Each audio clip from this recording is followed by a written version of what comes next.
Welcome back to the Moche Rip Curl Pro Portugal, and have a look at this. Massive implications for the world title with Mick Fanning, Adriano de Souza, Owen Wright and Julian Wilson slipping up here in event number 10. It is a huge opportunity for Gabriel Medina. If he can win this contest, he will go into the Pipe Masters as the Jeep leader on the ratings, holding onto that yellow jersey. So a huge opportunity for Medina, who started off this year with a string of poor results.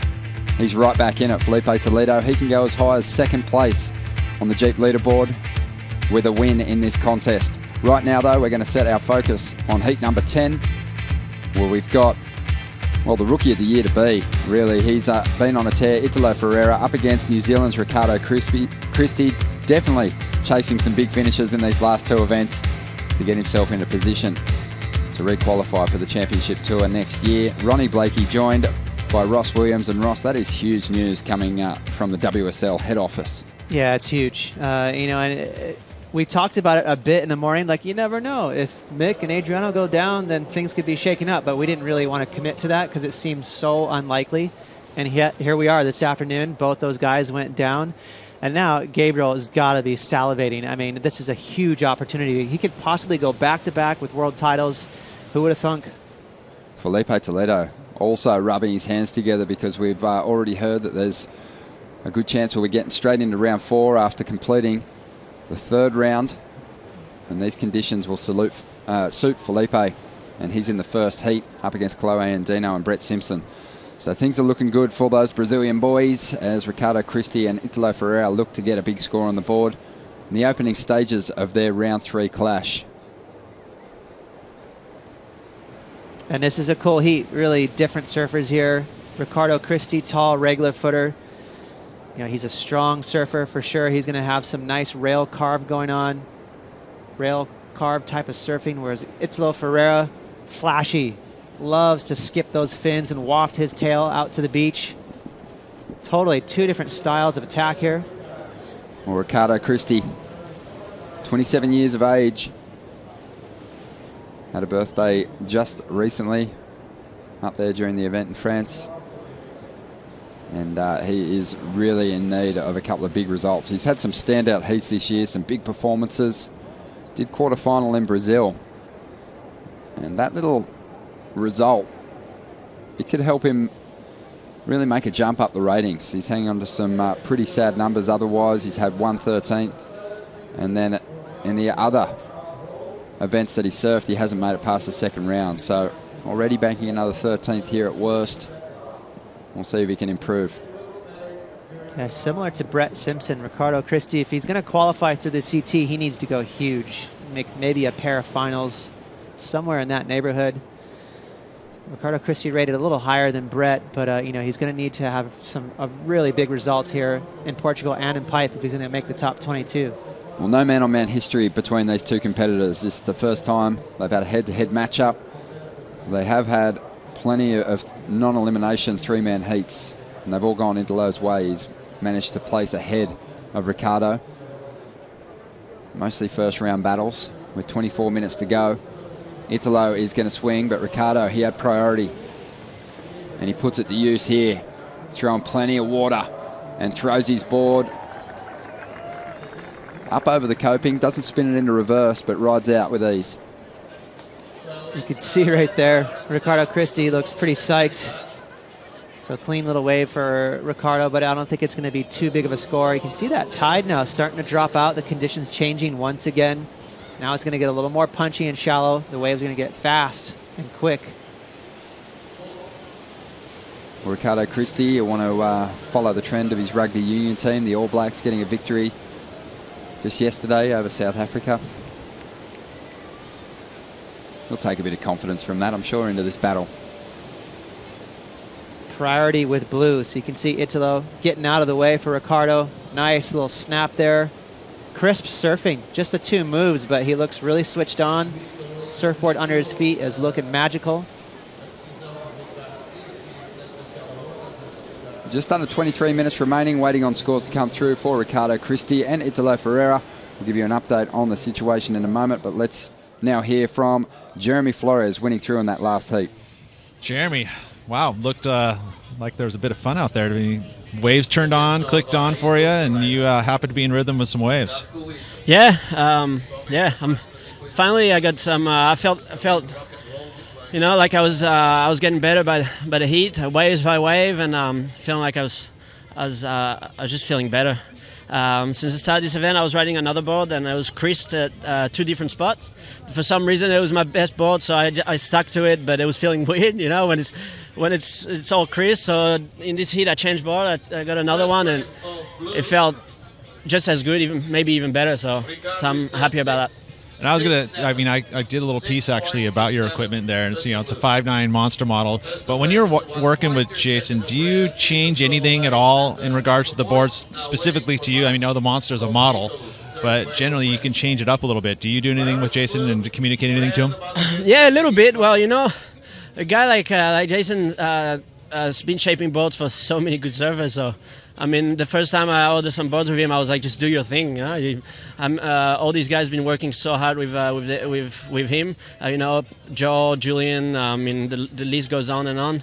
And Dingo at the real start too. And so I just told him to do his thing, and then added a few little details at mid-year. I was telling him I want a little bit more kicktail, a little bit more rocker on some boards, and it worked out good. It worked out good. I'm happy with my boards.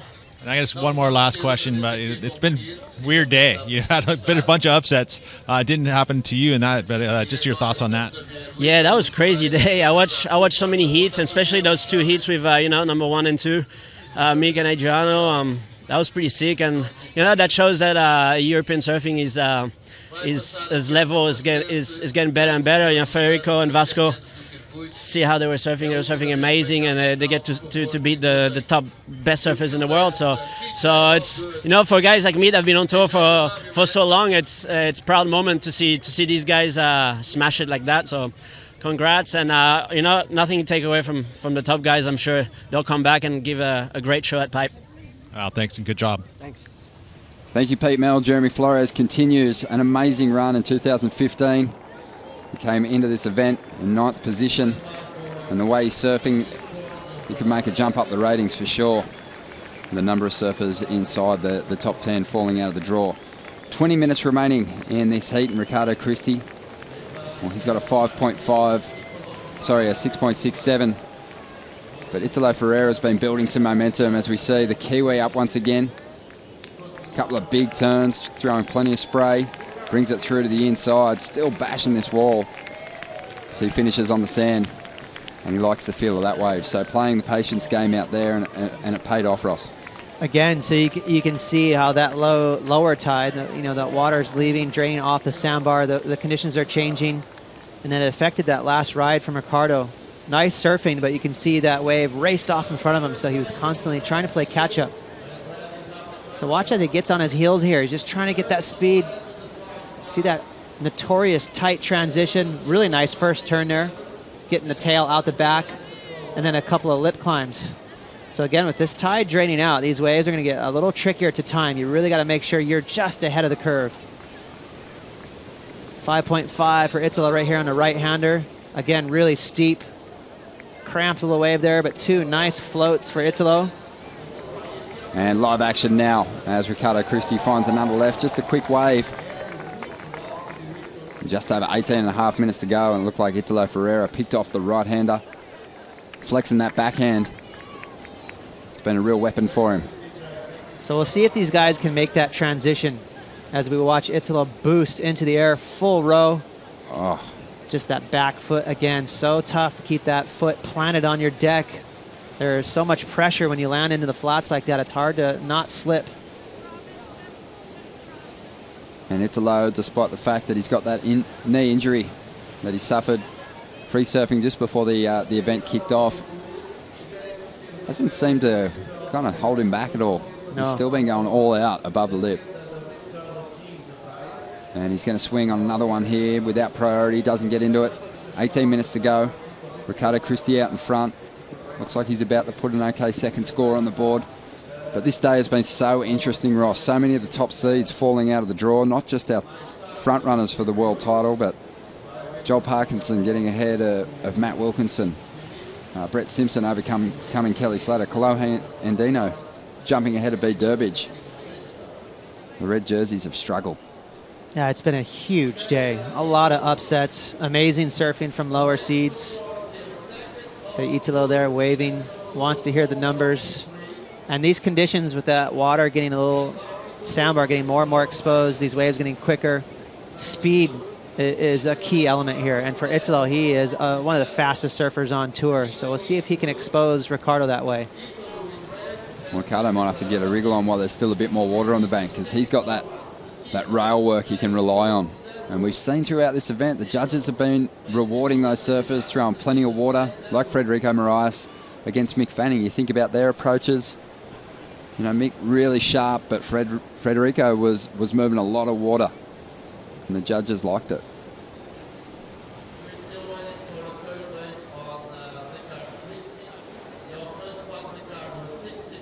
I love the fact that the conditions, the wind or lack thereof, has been just mellow all day. It's really enabled us to get these contestable conditions throughout the whole afternoon. Sometimes that breeze picks up and it gets choppy, but it's been clean all day. The qualification is the big story for Ricardo Christie. He's not well backed up on the QS at this stage, so he's really going at it here in Portugal. And he might have a decent right-hander to work with here. Generates some speed. Driving off the bottom, straight into the lip. Almost rides out of an air reverse. He's definitely giving it everything at the moment. 16 minutes to go. Again, I'm just really impressed with Ricardo. He's pretty agile for a big dude. He's one of the taller surfers on tour. And he's not afraid to fit in those big rotations right in those tight transitions. 15 and a half minutes to go. He said early on he really did want to commit to the CT and try and requalify that way. He's enjoyed his time on tour. He's got his girlfriend Sophie and their two boys, Eli and Milo, traveling with them. But what goes wrong here, Ross? Just a tough landing. You can see right there as he picked the nose, his board got stuck in that really tight transition and couldn't quite scoop out of it. He needed to project a little more into the flats to give him just another second or two to get his weight and his body over the deck of the board. 15 minutes remaining. And Ricardo banks another throwaway, so it doesn't help him increase his lead, but Italo Ferreira at this point in time chasing a 6.01. Ricardo, I like his position in the lineup. We saw Jeremy Flores really create a dominant lead just with a couple of great right-handers down there at the southern end of the contest site. But it's Italo with priority at the moment, and a decent-looking wall approaching him. Let's see what he can do. Drives up into the pocket for this first turn. Huge release of the tail there. A little bit too much, in fact, and he takes a fall. So priority now with the Kiwi again. Rare mistake there from Italo. Just disengaging with those fins more than he anticipated. Got a little squirrely. Couldn't reconnect to regain control. Well, 14 minutes to go, and Italo Ferreira is still in second spot. He needs a 6.01. Strider Wazalewski has an update on the conditions for us. Well, the tide's dropping out here. It seems like that it's separating the peaks pretty drastically right now. I think we're going to see some barrels go down in the next hour. We've got the tides dropping out. It's creating a couple more rip tides coming through the lineup, so it's going to be harder to find the clear water, but it's definitely got a really nice feel to it. It's like velvet out here right now. The offshore winds are just still nice and steady. Something to note about this heat actually in play right now, Italo's fallen off quite a few times. I don't know what's going on with him, but he doesn't have that sure foot he usually has. I'm not sure if his knee's bothering him or not, but he does seem to have a little bit of a loose foot out there, so hopefully he can get it back together. Yeah, it's a good point, Strider, and we've noticed that from Italo through each of the heats, and even though he said that his knee's fine, I got some doubts. I think he's really battling at the moment. But he's taking another wave here. Let's see what he can do. As always, just gets lots of speed and goes to a big backside air reverse and somehow hangs onto it. You can see his knee is heavily strapped. And it looks like he's going to head in for a board change here, Ross. That's right. You can see his buddy Jadson Andre right there, fellow tour mate, switching to that varial surfboard there, designed by Timmy Patterson.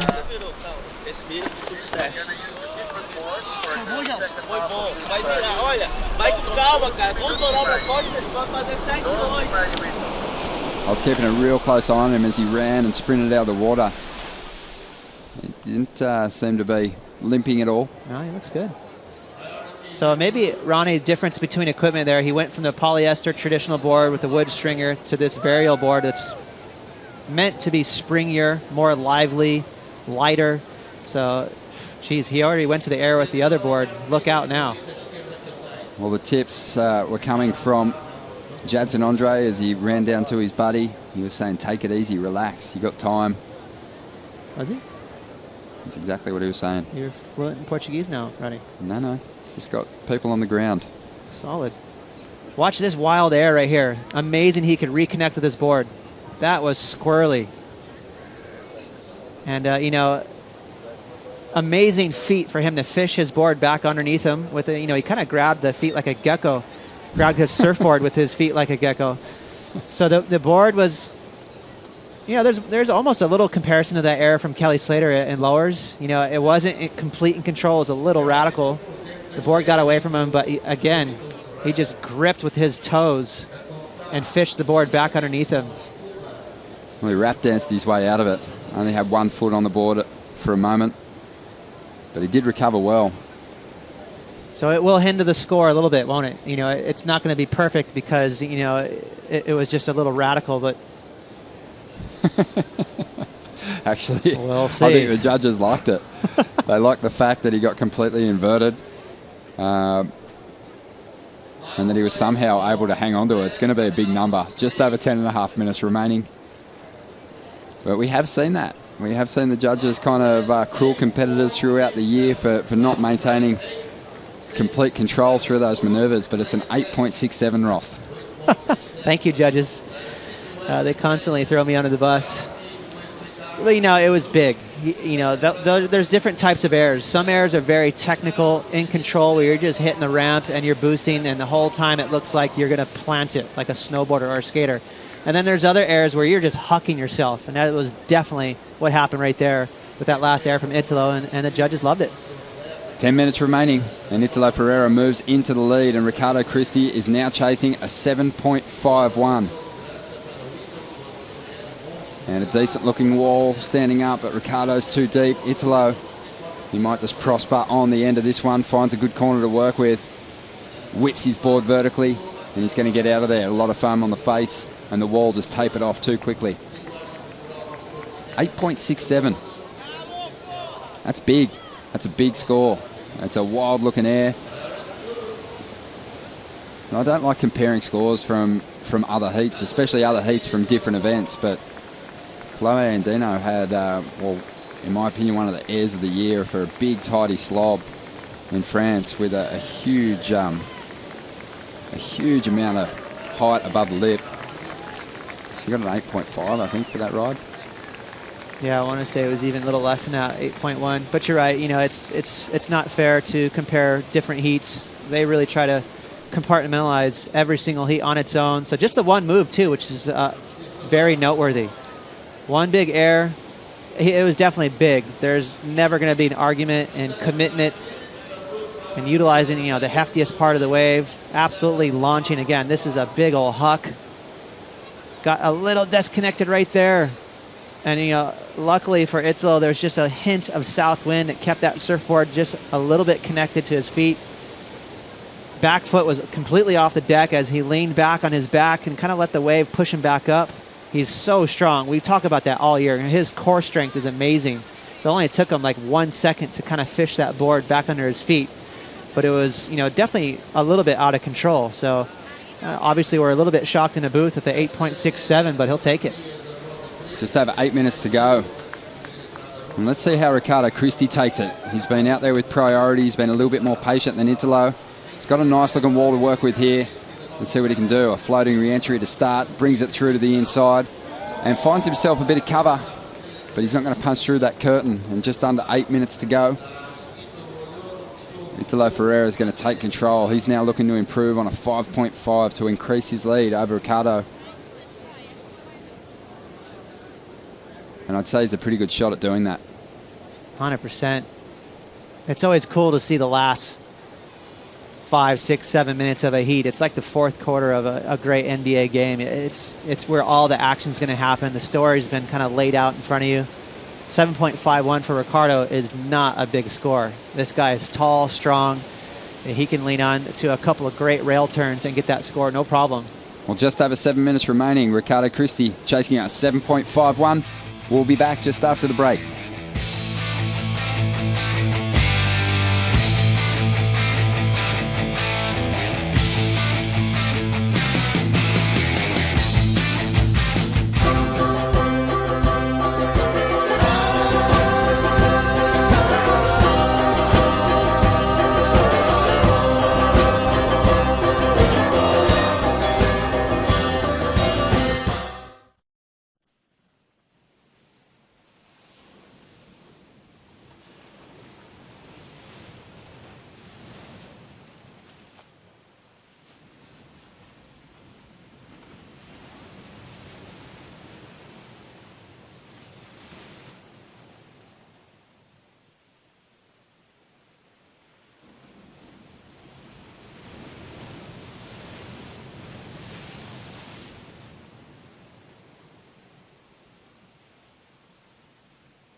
Welcome back. Big stories unfolding here on day 6 of the event window. And just another huge heat playing out here. Italo Ferreira getting an 8.67 for a wild backside air reverse. And he's up again after an equipment change. And he is so good at maintaining control when he's completely out of control. And he finishes that right off. He's looking to dump a 5.5 though to push further ahead of Ricardo Christie. Not sure if he'll do it that wave, but there's been some surprise scores lock in during this heat, so we'll see. Ricardo Christie with 5 minutes to go. Prior to that wave was looking for a 7.51. Flags flying everywhere, and the Kiwi representing, looking for a ramp. Got some nice pop there. That was smooth, wasn't it? There wasn't one hiccup or hitch in that air. It's a nice little rotator, but it was on the inside when that section was a bit smaller. Italo trying to stick to being aggressive, but not as much pop in that air, and then just the closeout, so that shouldn't go into his top 2. I'm still not convinced that Italo's a goofy footer. I think he might actually be a regular footer. He is neutral, isn't he? He's totally neutral. He looks like a snowboarder when he surfs, and here he goes again. Speed to burn, and he takes to the air. And I mean, had he ridden out of that one with an 8.67 for his last ride, I'd say he'd probably be getting close to a 10-point ride for that. That was much better. Much more in control, a lot of pop. He is aggressive right now. 4 minutes to go. Let's check in with Pete Mel. Yeah, thank you, Ronnie. And just to build a little bit of extra tension here is that we just learned that Gabriel Medina, if he were to win this event, he would take over the Jeep Rankings lead and be at the top of that Jeep leaderboard. And that's big news. Gabriel does know this information. It's been passed on recently on the deck here. And as you recall, beginning of the season, it was a tough thing to kind of defend that world title for Gabriel, and I think there was a lot of pressure there. And it'll be interesting to see how he deals with this now that he knows. I mean, he's watched it. He's seen what's happened here today. That world title has opened up immensely with the losses from Adriano and Mick Fanning. So it's something that is here. It's been, whispers on the deck and so forth, but it is big news. This is something that is very special. So he's got to get himself in the next few heats, and of course that's always fun to watch, right? Yeah, Pete, is that something that they're psyched about and talking about, or are they trying to be hush-hush about it and kind of protect him? Yeah, exactly. I think it's something that's a little more hush-hush, and that's why I'm not directly talking to Gabriel. I mean, he's got a heat But the family knows the situation, and they really just want to keep it on the DL and keep it kind of low key. Like, yeah, but that's so far away, and do the whole cliches. But I mean, you know how it is. If you're hearing that thing, all of a sudden you just got to somehow just keep swatting it back out of your mind and not let it creep into your psyche. 2.5 minutes to go, and we'll see when Medina hits the lineup whether that information is a bit of a straitjacket for him, because he's looked really free in these last few events when no one's really been kind of shining the spotlight on him as a title contender. But inevitable now. That's what we're going to be talking about from here on out. Medina is a major threat in this contest based on his current form. Again, we're going to lean on the whole mentality, the mental warfare that you go through internally with yourself. You don't want to, as you mentioned, have the straitjacket out there and start to have tension. So, you know what? At the same token, you don't want to go ahead and avoid information that you know is true. So you just go ahead and accept it, digest it, swallow it, and get rid of it. Because if you try to pretend it's not there, it's going to eat away at you anyways. So I think, at the end of the day, go ahead and accept it and relish in it and go out there and still put on a show, still be free. Well, I'm calling there's a difference there already. Yeah, he looks just tense. his mental preparation. I think he's really aware of where he's at and what he's got to do here to get that yellow jersey from Mick Fanning. Tell you who looked cool. Charlie, his old boy. Very sharp in those yellow shades. Always. That guy has steely nerves. Well, just over 1 minute remaining. And Italo has got himself a pretty decent lead here with a huge flyaway backside air reverse. Looking a little out of control at one point, but saving that maneuver. Great control. Raced into shore, got a board change with Jadson Andre. He hasn't been able to increase his lead since that moment. But he has been busy. 12 waves he's had. And look at the heat. It just melted it away again. 40 seconds left. Ricardo does have priority. Here comes a little wave. 30 seconds to go. And this is Ricardo's shot at it, chasing a 7.51. Bashes the lip to begin with. Needs to go to the air here. Lines up the section. Throws the reverse, but doesn't ride out. 20 seconds remaining. And everyone's favourite Kiwi here on the championship tour. It looks like he'll be bundled out here in the third round.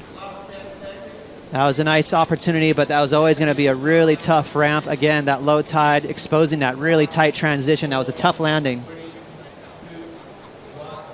Well, the heat has come to a close. Italo Ferreira continues his amazing run as a rookie, fighting injury and landing the impossible. A healthy heat score total, 14.17, and he progresses directly through to the fourth round, where he'll come up against the winners from Heat 11 and Heat 12 of round 3. We're going to take a quick break. When we come back, Josh Kerr and Michelle Bourez will hit the lineup.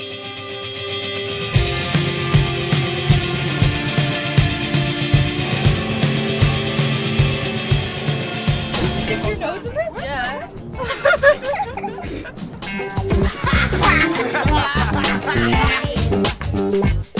Just had a banana. It's pretty good.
Welcome back to the Moche Rip Curl Pro Top 10 on the Samsung Galaxy Championship Tour.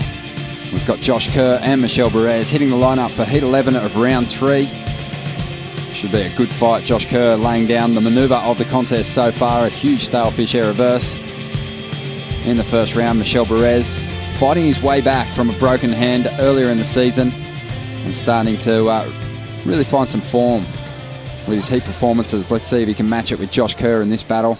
Ronnie Blakey joined by Ross Williams.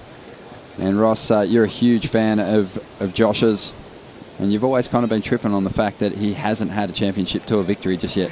Yeah, a little bit. You know, I'm one to judge. I didn't get one either for the almost 10 years I was on tour, so I know how that feels. But, you know, he's got the potential to win a handful of CTs.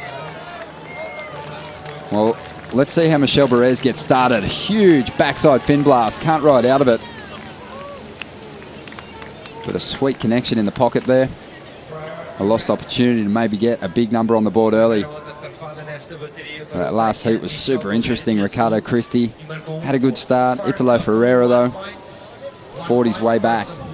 Josh Kerr, let's see how he fares in this heat. Want to see him take to the air again, the 31-year-old, currently ranked 12th.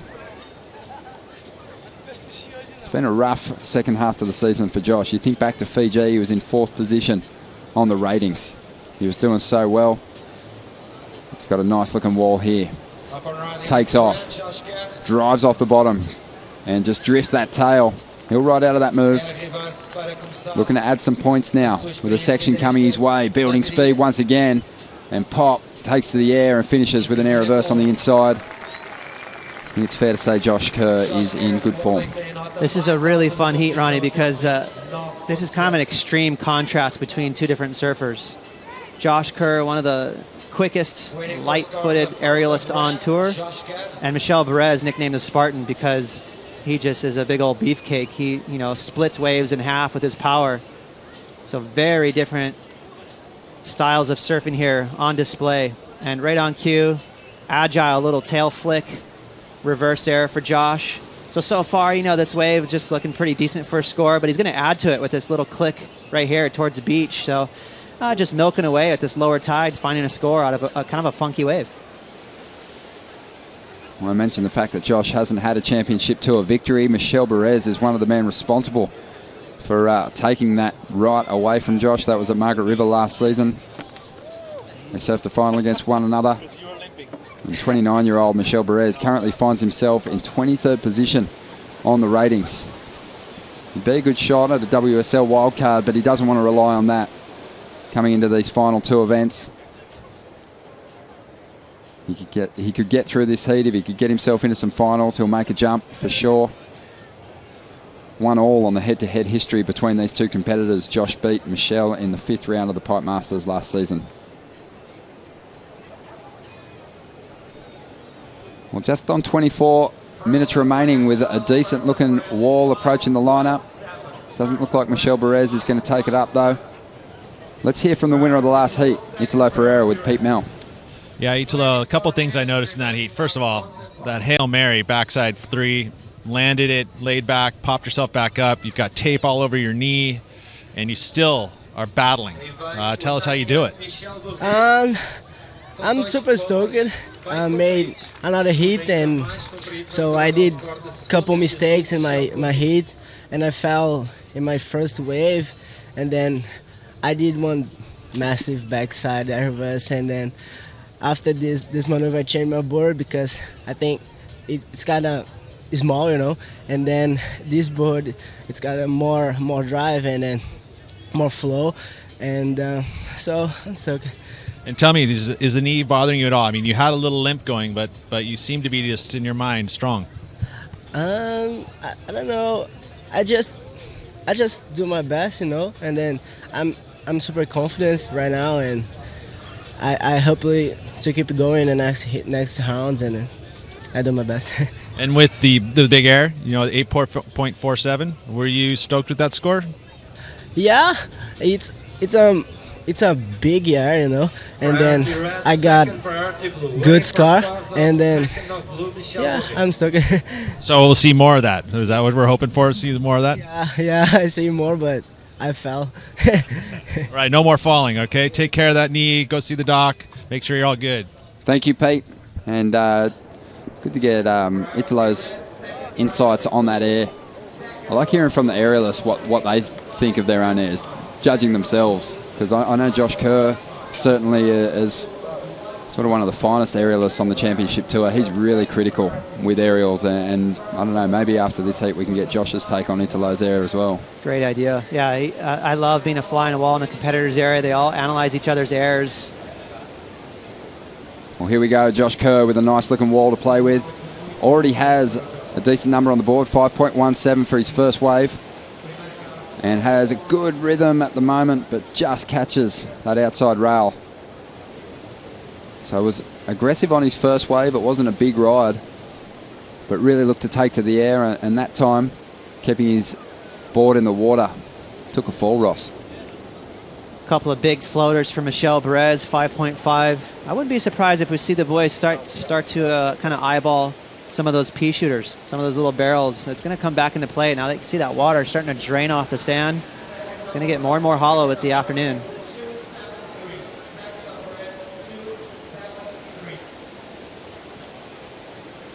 Such massive changes in the conditions. Even heat's a heat. There's big changes, and you really got to be on it.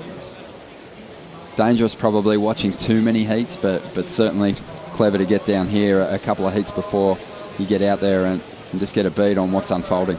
Yeah, I think, you know, especially if you're in one of those heats that happens to be a transitional heat with the tide, you know, there's periods out here where there's water rushing in or rushing out. Right now, that water is definitely starting to drain out to sea, and those are the tricky heats.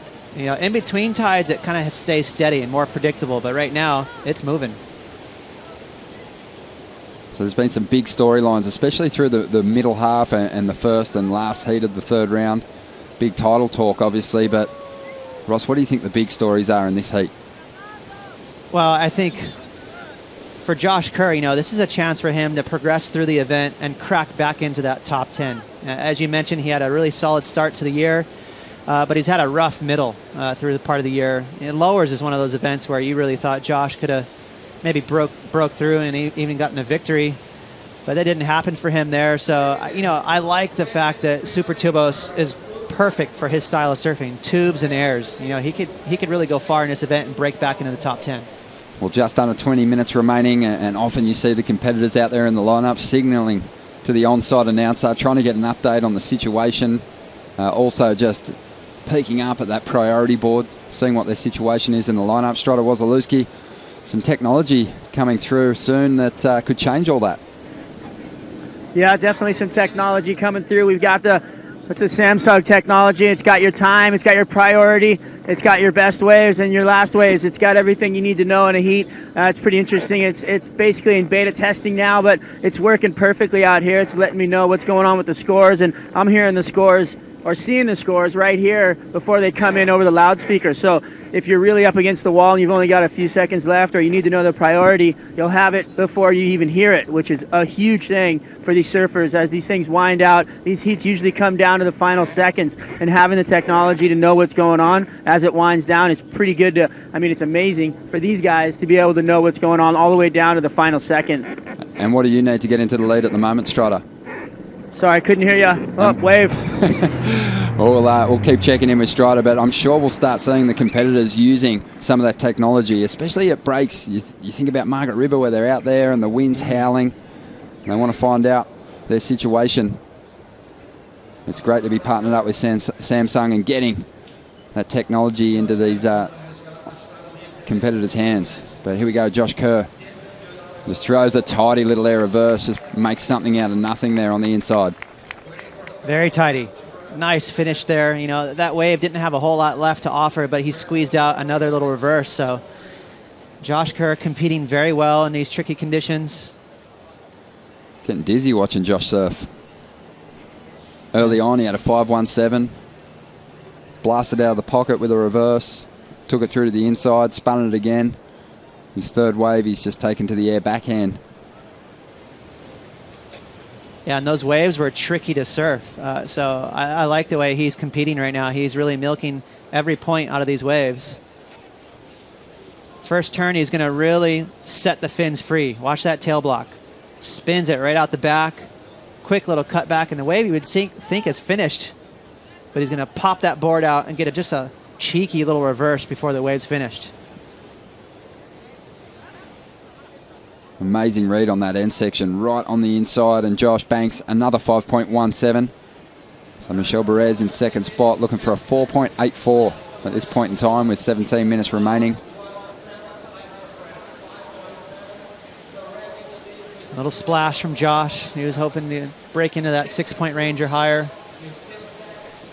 See what that does to his psyche. Seems like the judges are holding back on this scale just a little bit at the start of this heat as Josh races down the line, throws the alley-oop, continues with the revolutions out here at the moment. I like that. That was a nice commitment on that alley-oop. Had he finished that lip climb floater cleanly, I think it would have been definitely better than those 5.17s. But with the water draining off the sand right now, it's getting punchier, and it's getting trickier. So really clean transition into that float. But again, it's always tough to predict what the wave's going to do to your board when you're trying to climb that lip. Just can't wait to see, well, either one of these surfers connect with a decent wall, but love to see Josh get another opportunity on a big ramp. That stalefish that he performed early on in the contest. Definitely one of the moves of the year so far. Just under 16 minutes to go. And scores coming through for the alley-oop. And while we wait for them to drop, let's have another look at Josh's first round performance.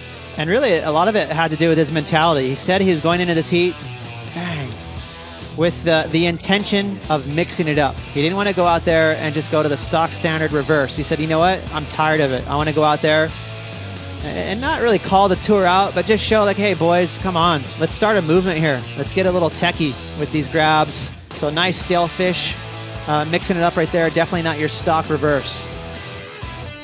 That thing was huge. And that's the thing about that air. What made it so cool is the height, the pop. That's always going to make an aerial. I don't care what kind of grab you get on. If you can get high and pop, get a lot of pop, that's what makes an air cool. I think it might be the biggest stale fish that we've seen in competition. It has been a bigger one. I'd love to see it. Just under 15 minutes to go, and Josh has a narrow lead. Didn't improve his situation with his previous ride. The alley-oop came through at a 4.97. So he's still banking on a couple of 5.17s at this point in time. Michel Bourez just needs a 4.84 to jump into the lead.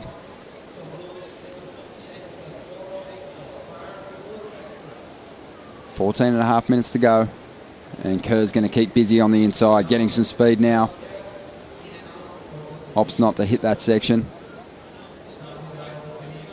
What are these guys looking for out of a ramp, Ross? Well, a couple things. I think for one, they want that clean ramp to get up and get high, and get up in the air. And second of all, they want that clean transition, something, some kind of a landing. Sometimes the waves bend out to sea, and it's not really conducive for that pop you need to get into the air. And then the second thing, landings can be really tough. If you have to project with wind and get out into the flats, sometimes it looks a little rough around the edges. So number one, the ramp. Number two, a clean transition to pop out of it.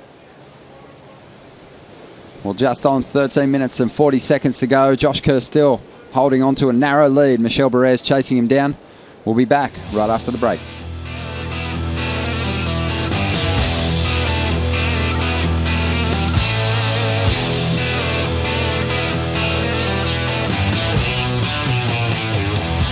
Just as long as you're awake, you're searching for the best wave. Whether you're waking up or you're almost going to sleep, you're just thinking of how you're going to find that best wave. Just that most oil glass, different color barrel.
Welcome back. A big day of upsets here at the Moche Rip Curl Pro in Portugal.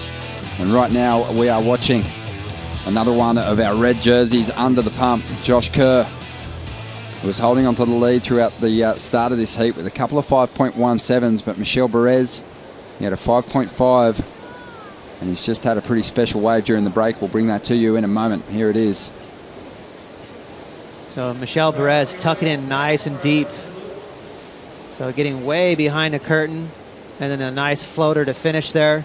So this is going to be the first big score of the heat. We're waiting for something to kind of break this heat wide open, and I think we just saw it right there in the form of a nice little pit and a floater.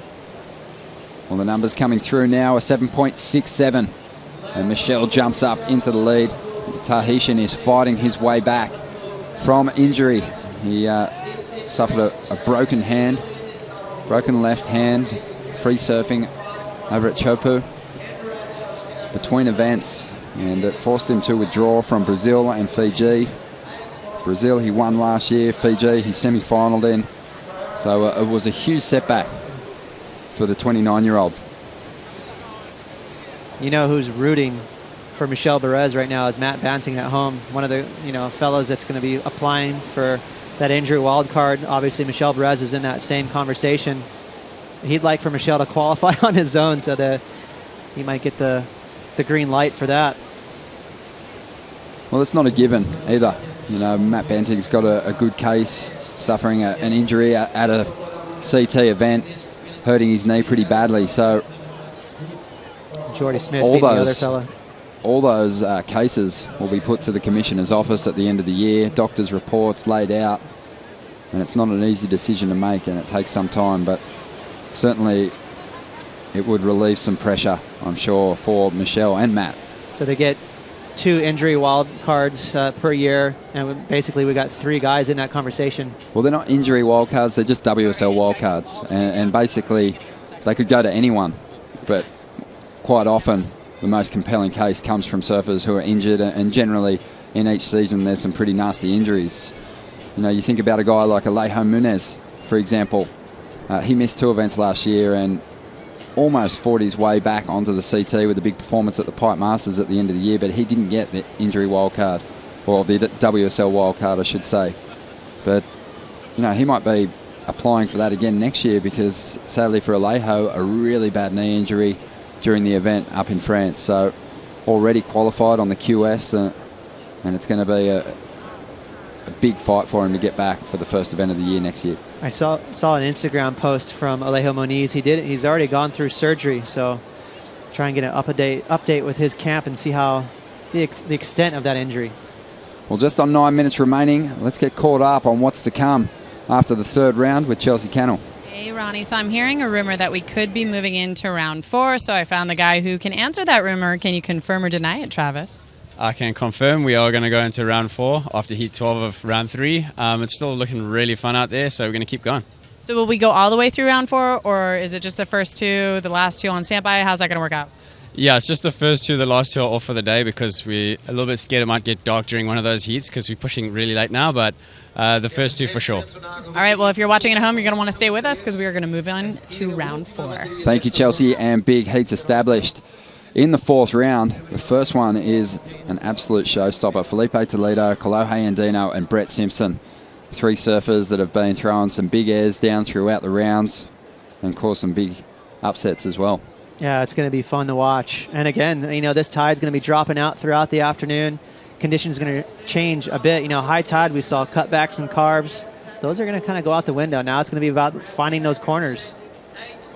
And we already told you about the big news. Gabriel Medina can take the Jeep ratings lead with a victory. Well, Felipe Toledo is in the first heat of round 4. He can move to 2nd place with a victory here in Portugal, as we see Michel Bourez up once again. He takes a fall. His last ride, a 7.67, has put him out in front. Josh Kerr chasing an 8-point ride with 7.5 minutes to go.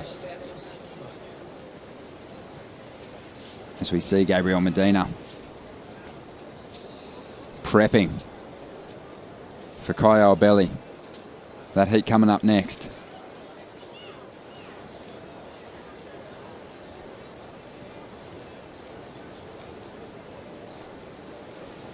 Well, his whole vibe has completely changed, I feel, since Adriano and Mick Fanning slipped up earlier today. Yeah, I wonder. He's definitely, his preheat routine right there seems extremely intense. We've seen a little more bubbly, kind of lighthearted Gabriel in the last couple of events, but that was an intense. Well, here we go. Josh Kerr chasing a big score. He's deep in the barrel, still gunning, and he squeaks through the doggy door. A good read. We talk a lot about his aerial surfing, but Ross, he's pretty impressive in the tube as well. He's one of the better barrel tube riders, I should say, on tour. He's amazing. Cat-like skills. He knows how to adjust inside of a barrel. That wave was tricky. It was really small. He had to come out the side door. That wasn't the traditional tube where you can just kind of come flying out into the channel. So a lot of reading going on, adjusting and reflexes. And to be honest, a lot of that is just something you're born with. And Josh Kerr is one of those guys. Not only does he know how to ride barrels, but he knows how to read waves. He's one of those guys, when you go free surfing with him, he's always on some of the better waves of the day. Well, spent a large percentage of that tube ride on top of the foam ball, but also climbed up the front of his board. What was he looking to achieve there? I think he realized he was slowing down a bit much and potentially going to fall behind, so you kind of step on the accelerator that way. If you can kind of step on the nose of the board, you'll pick up some speed, and that's exactly what he accomplished, and he was able to squeeze out the side. 5.5 minutes to go, waiting on the scores to come through for Kerr. 8-point ride is the requirement. We haven't seen a score go there yet in this heat. Michel Bourez, he has the best number, a 7.67. He got pretty barreled too and threw a move on the end of his ride. Yeah. Where do you think Josh's score will fall? I don't feel like it's going to be up in the excellent range. But the cool thing for Josh Kerr is he's just, even if he betters a 5.17, it's going to make his requirement much lower. So a bit of a cleaner exit there for Michel Bourez, which is always a good thing, and also a finishing maneuver. So that wave was a 7.67. You'd think for this, it's probably going to fall under that. Slightly deeper, but again, one less move. But I like the fact that he's chipping away and getting rid of one of those 5.1s. 4 minutes, 40 seconds to go. Michel Bourez out the back with priority, keen to know the scenario. He wants to hear what Josh scored on his last ride and find out if he's going to be chasing a number, going into the final stages, or defending a lead.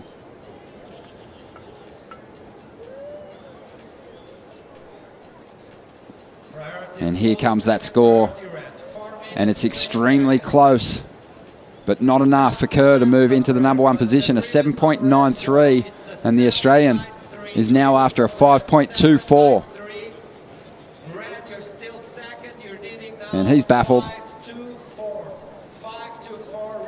I thought it was a pretty big score for that barrel. He definitely was really deep, but right now he's got to concentrate on the task at hand. 5.2. Well, here goes Josh now without priority. Flying down the line, a little speed float to arrive at this section. And he takes to the air, tidy reverse. And make sure he rides clear of that white water. 3 minutes and 40 seconds to go. Josh should probably be thinking back to those 5.17s from early on. That's exactly what I was thinking. I mean, if you're going to try and, if you're a judge and you want to compare that ride, the scale is set at a couple of 5.1s. Is it better than those 5.1s? Remember, he had the little reverse on the outside and one more on the inside. Just a floater there. So all about getting down the line. Nice pop in that, clean, but he had to spend some time regaining, petting the kitty again, as we say, getting back out in front of the whitewash. This was the very first wave of the heat. Little tail waft into the channel. This is where that wave went funky and kind of fat. It split in two almost. Found a little high road. But I love this little pop tail waft to finish. So two nice maneuvers. Again, that's only a 5.17. I like the other 5.17 too. The backside snap. Left, yeah. Little carve. But Michel Bourez, he's holding on to that lead. 4.63 for Josh Kerr. They want to see a little bit more height in those air reverses. A bit more rotation maybe. Josh is on. He's done a number of airs in this heat. He's done an alley-oop, backside air reverse, 2 frontside air reverses, 3 in fact. And he's also been barreled. Michel Bourez, he's been a bit more patient. He's had 4 waves. Josh has almost had twice as many. Michel just seeking quality in the rides.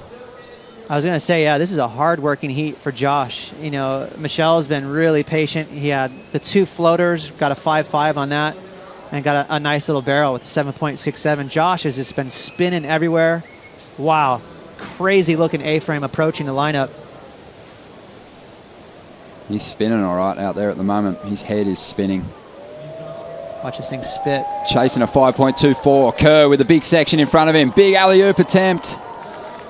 But he's not going to be able to stick it. A lot of impact as that wave shut down. 1 minute and 20 seconds to go.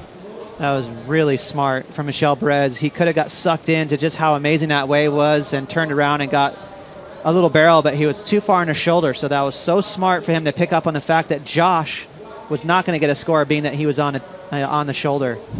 That wave spit its guts out. That was one of the better waves we've seen today. If someone was behind that A-frame, they would have got an absolute pit.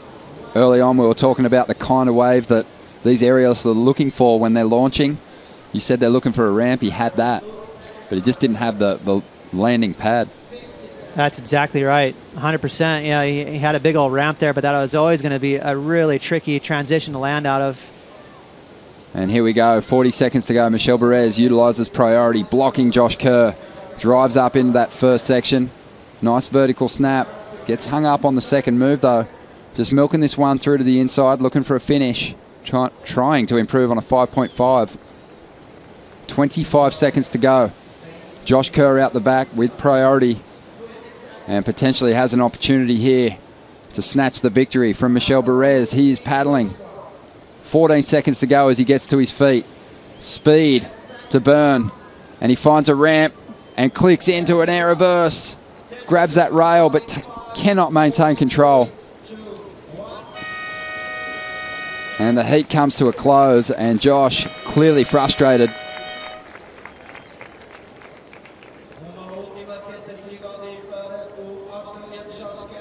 Yeah, he's not happy. Again, that was a hard-working heat for him. He was just trying to milk every point out of a million waves he caught. A lot of airs. He was working so hard, but just couldn't get a score. His face is nearly as red as that jersey. He is super frustrated at this point in time. He wanted to have a big finish to the year. He wanted to get back inside the top 10. He came into this event in 12th position. But Michel Bourez in a really close battle. Have a look at that, just 0.07 separating these two surfers. And Michel is going to be moving on through to round number 4 with that victory. We're going to take a quick break. When we come back, last year's world champion Gabriel Medina will go up against wildcard Kaio Abelli. Martin Potter and Joe Turpel will call the action.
Last year in this contest, I was 13,000 points ahead of Mick.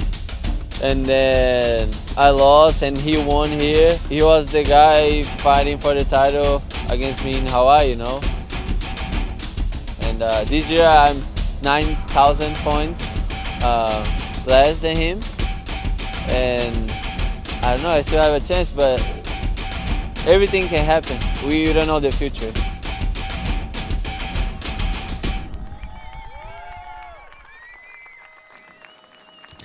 We always like trying to predict the future in pro surfing, but usually the ocean has the last say. Super Tubos coming to life here on a special Sunday as we're into round 3, heat number 12. 2 Brazilians with 2 different goals. Right now, Caio Belli's representing as a wild card, was predicting his debut as a rookie next season on the championship tour. With still a few QS 10,000s remaining, so we'll make it official a little bit later on this year. We got Gabriel Medina, last year's world champ. Came into this event last season with a healthy lead, and he's able to clinch his world title coming down to the Pipe Masters. Now a little bit different scenario at stake with Mick and Adriano out in round 3. If Medina takes out the big win here, he actually will wear the yellow jersey heading into Pipeline. Wow, a little bit of a flip side of the coin from last year. Medina was 13,000 points ahead, now 9,000 behind, so can he do it, Joe? Can he do it? It's an interesting back part of the year coming up, and going off form right now, he's pretty much the guy. I mean, that's incredible backside air rotation in France, takes out the event, comes here with a little bit more fire, the Medina of old, the guy that we're used to watching. And he's already off to a quick start, just a couple of quick rides, but interesting. It is so interesting, Potts. So just looking at all the scenarios, Al Hunt from the WSL was quick to tell us that there's a lot of guys that were involved in that mathematical chance to win a world title. But the front runners were Mick and Adriano being number 1 and 2 in the world. With them going down so early with equal 13ths, that definitely keeps Owen Wright and Julian Wilson still with a mathematical shot coming into Pipe. Julian and Owen went down in round 2 to wild cards. Caio, who's in this heat, took out Owen, and Mason Ho took out Julian Wilson. They were pretty devastated the other day on the beach, but they'll be listening into that news and probably have a little spark in their step heading into Pipe. Absolutely right. Owen probably on his way back to California to get worked on. Try and work out the kinks and get ready for Pipeline. Obviously, he's going to be one to watch at Pipeline. Julian, also Pipe Master, so he's going to be looking pretty good. Well and truly in touch, Joe. We're going to have well and truly more than a 2-horse race going into Pipe. Medina's going to try his best to throw his hat in the ring, that's for sure. Now paddling in, setting up this backhand wave is Gabriel Medina. Snaps it off the lip, a lot of drive off the bottom, hammers it off the top. Quick transition to find the finish on the backhand float. Now Ebeli heading that direction. Big vertical re-entry, and he'll hop out of there. We'll see if he had anything else before that out the back. A couple small little scores were drifting into the screen during the break. Medina got a 1.8, then a 2.07. So Medina just turning in the best wave of the heat so far. Absolutely.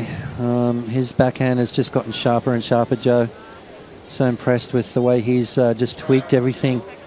Amazing in the air. This is Caio's wave right here, straight up through the lip. Caio carrying a lot of confidence. Taking down Owen Wright. And this is Medina's wave here on his backhand. I love the way he drives off the bottom and then he drives off the top right there. He's got so much kick in his step at the moment. Such a strong kid. He's getting bigger and stronger by the day, and his confidence is growing with that. He is looking well and truly dangerous. Well, this is the last heat where we have a seeded scenario here in round 3. Then it just follows the draw. Caio Belli coming in with a low seed because he's a wild card and he hasn't been on tour before, but we've seen him with 2 consecutive call-ups. He's 22 years of age, Medina 21. Medina up on the backhand with a big ramp, a full rotation, backside air. He's got the landing, but will he right out in front of the whitewater? Looks like he sank right behind it as we look to see the Superman attempt from Ebeli, and he ends up flying away. I love this. This is going to be an exciting heat. Caio knows he's got to just let it all hang out. There's no pulling back. Not against the defending world champion. If he wants to beat the champ, you got to knock him out, Joe. And Gabriel Medina's made it quite clear he's not scared. He's going to go to the air as well. So we're going to see some aerial antics. Late takeoff on the back end of a belly, under the lip hack. He still has a little inside section. He turns off the top. When two sections collide, it's pretty hard to pull off the landing. He ends up going down. So 22 remaining. Can we say vertical? Yeah, the first hack. That was amazing. And that's what this kid's got, right? He's got that ability to get that board so vertical in the pocket. His transition is amazing. He's right here. You can see him free fall drop, critical, and then boom. I mean, that was beyond 12 o'clock right there. And if he had to finish that last turn off, that would have been a great score for Kaio. And on the comparison, Medina's backside air attempt. Yeah, look at this. I mean, he's feeling it, isn't he? You can see that confidence. Something clicked when he saw Mick and Adriano go down. There was a steely look came across his face, realizing that, hey, I've been nowhere near the race up until this back part of the year. I could be a spoiler right now and go back-to-back World Championships if I come away with a win here. So you don't need to give Medina much of a sniff for him to get excited. Exciting times in pro surfing. Let's hear from Michel Bourez, who's with Peter Mel. Yeah, Michel kind of clicked in for the waves out there. Found yourself a big win there. That was a needed one. Yeah, you know, I got two waves, but the big score came out from a barrel, and I was pretty happy because, you know, that wave came through to me, and I had the priority at that time. And I know if I didn't go, Josh was going and would get the score on it. But during the hit, there was that big set that came through. It was such a bomb, and nobody got it, but it was such a beauty, you know. And just to look at it, and I was devil. And tell us about the season. I know it's been a tough one, right? You've had the injury and all that stuff, and now it seems to be turning around a little bit for you. Yeah, this has been a lot of up and down for me this year since the injury, you know. I came back from Margaret with a quarterfinal, and I got injured, and after that I didn't make any results, you know. So it was really hard for me just to come back on my feet and just to like get my my level back, you know. Wow, somebody. Medina went big, I think. So, yeah, whatever. All right, well, job well done. We'll see you in round 4. Thanks, man. Thank you, Pete. Michel Bourez. Just hearing the crowd react to Medina's backside punt. That was amazing. Pulled it off perfectly. Michel doing a great job. He's just trying to find that rhythm again that he had last season. But Medina in rhythm. We're kind of picking the moment was the J-Bay Open this year when he started doing multiple airs on the same wave. He was back to freestyling in heats and just basically suffocating his competitors with excellent range scores in the first few minutes. You know, the question is, you know, how do you stop this kid? I mean, once he gets that momentum going, watch this wave here. Good solid wave. Just gets that board trimming. Bang, lands on the lip, comes down nice and easily. And you know the funny thing about that, if we could slow that down, Mum's not happy, is she? If we could slow that down before he even hit the lip, right there, watch his head. He's already turning his head around, and he's trying to find that. He's putting his eyes on the landing pad right there. Where am I going to land? Okay, I've got it. So before he even goes into that maneuver, his head is already turning.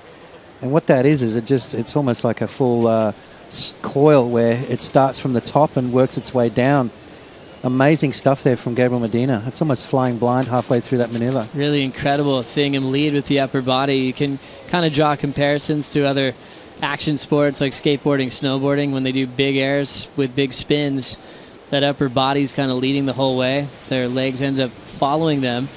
And Medina kind of mentioned how he skates regular foot, which is really interesting. He's a world champ, goofy foot and stance, left foot forward on a skateboard, and that's why he can land in interesting transitions, especially when he's looking like he's going switch stance. Yeah, that's amazing. You know, it's just that next generation surfer thing. You know, I think one day they're going to be born with gills and stuff. You know, it's like one of those things. I think is going to happen. Here we go. It's another wave's approaching. What have we got? Fun looking ride from Medina. It's getting really hollow. Hasn't grabbed his rail yet. Still traveling. The thing just ran off without him.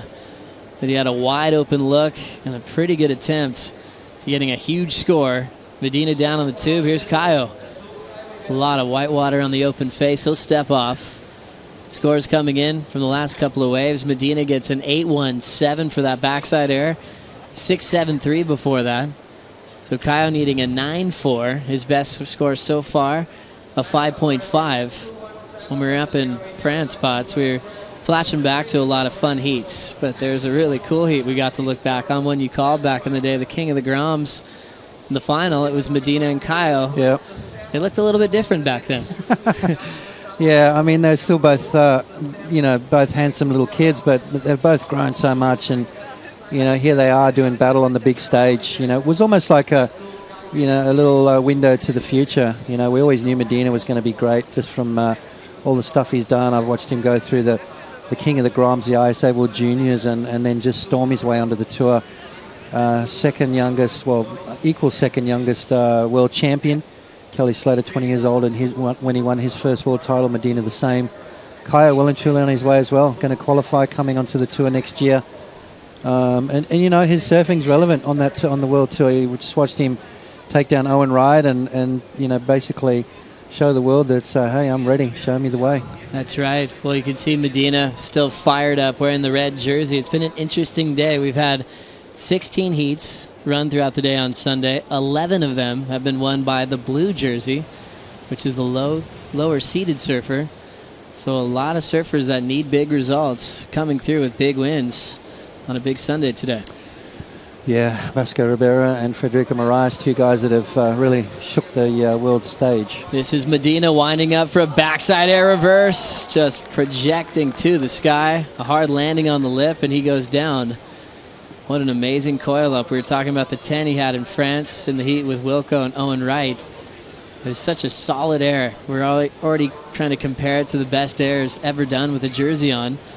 When Medina comes in also kind of saying it might have been the best air he's ever done. That's a pretty huge statement. That's a bold statement right there. Under pressure. Here he goes. Here, Caio checking out the left. Big vertical hook to start. Slashes it up vertical. Little late hit, and that'll take him down. So he likes going up beyond vertical, but not getting the bonus second turn. When you kind of look at that little freeze frame, think of a surfer that looked up to you in San Clemente, Matt Archbold. When he'd coil up, he could kind of get his board completely upside down under the lip, just kind of like how Caio's doing it. Pretty similar, right? But what that does, though, Joe, you kind of wipe off a lot of speed, and it puts you behind the section. So you've got to be real careful when you do that. You want to make sure that, you've got, not much happening after that. It's kind of got to be your finishing turn. You want to keep that down the line momentum. You get that board going too vertical. In a break like this, you wipe off a lot of speed and end up being behind. So Caio now searching for the barrel on the forehand, pulls in the first section, gets clipped, and ends up body surfing the rest of it. He always mentions how he loves riding the tube. He's been on the QS for a while now. And this year, his best so far. We have the Portuguese Wave Series on the line right now, and he's been doing well. The big result was back in Cascais when he made the final against Kolohe Andino. That was a big event for Andino to solidify his spot on tour for next season.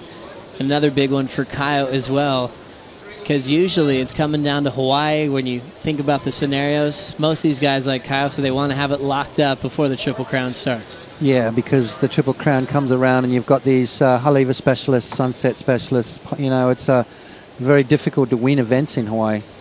So you want to kind of don't have to really rely on the Hawaiian events to get a result to re-qualify, because, like I said, one of the toughest places in the world to try and get a win.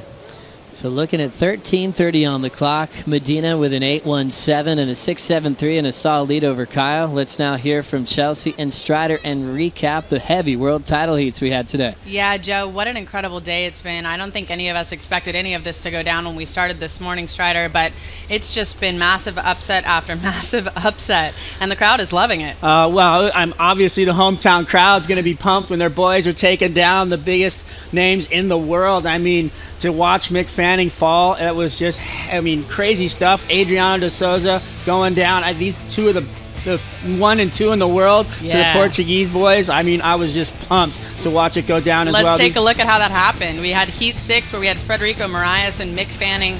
And this one, Federico had coaching from Dog Marsh, and he said to be bold. He said, you know, he was really comfortable, and he was relying on his carve. Well, that first wave, he got a massive score. Mick Fanning followed up right behind him, slammed it away a few times, really clean, nice finish. A little bit of a flat reverse right there, so not a huge number on the board for him. Federico getting the nod over Fanning on the first exchange, and then he came through and he finished it up. You know, Fanning could not find the last wave. Federico controlled the heat at the end, sat on Fanning, took the win, and, you know, true gentleman right there. Mick Fanning giving him the congratulations at the end, but that's just a massive upset right there. Yeah, and we couldn't take our eyes off of that, and you saw Adriano de Souza. He was down at the water's edge. He couldn't take his eyes off it either. He was in the very next heat against Vasco Ribeiro. Well, Vasco, you know, he got a good opening wave right here. He finished strong, big tail waft right there, and he had, you know, this man right here, number 2 in the world, going after it. And, you know, Adriano looked pretty good, just not good enough, because right here, boom, the local boy coming across the waves, just flying. This inside bonus section right here, blam, just came down. I mean, really, this was like one of those gifts. He came in, the entire crowd was backing him. These guys were both so excited when they won. They came up running through the crowd, through the grandstands, into the competitors' area. It was one of those things where you could just see their energy was so high, they didn't know what to do with themselves. Yeah, that was pretty incredible. I was right there behind them. I almost got completely taken out trying to follow them for an interview. It was something to watch.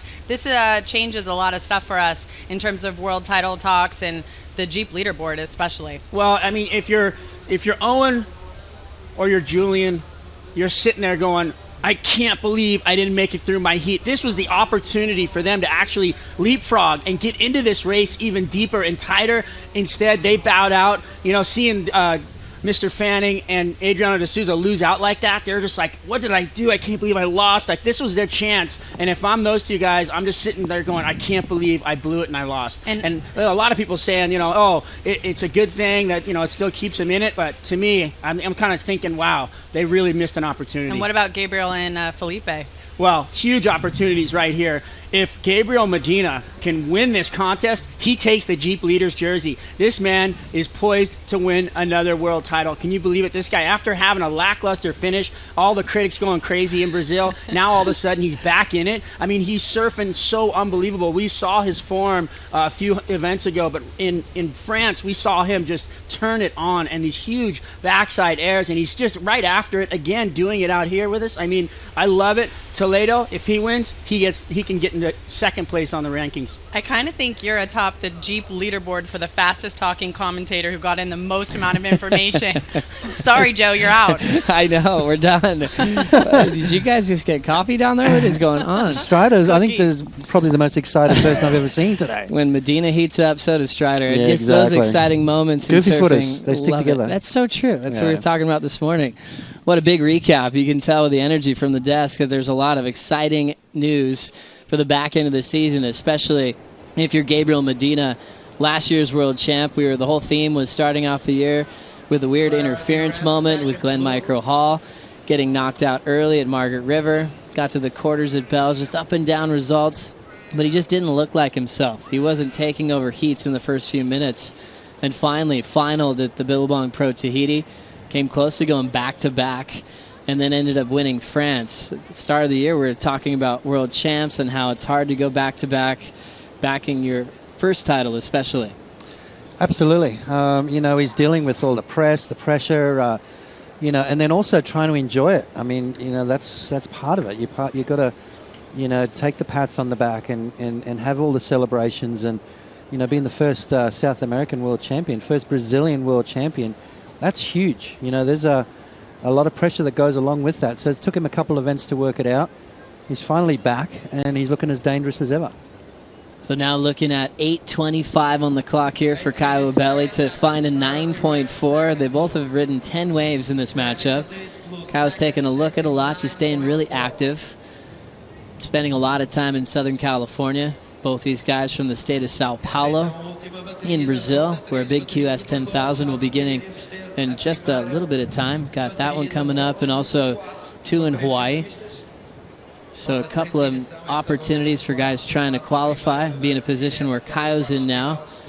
So 7:55 to go. Will we see another big upset from the blue jerseys? Right now, there's a little peak popping up, and under priority, Caio's going to take a chance here. Hard off the bottom, a beautiful forehand hook. Now Abelli looking for something big. Ditches the fins out the back for a 2-turn combo on the inside corner. Yeah, nice little wave. I mean, he's got to get something going. A 3.27 and a 5.50 is not going to cut it against Medina. Medina with an 8.17, 6.73. I think Medina's going to try and better his 6.73. So Kaya's really got to try and find something here in the next 7 minutes. He's been riding that Xanadu surfboard over the last couple of years. He run into Kyle. I've seen him on Mayhems. I've seen him on Glen Pangs, mixing it up a lot. But the Xanadu, he talks about being a little bit of magic on his feet. Board he finaled on down in Cascais. It looked incredible. He's trying to save a couple magic weapons.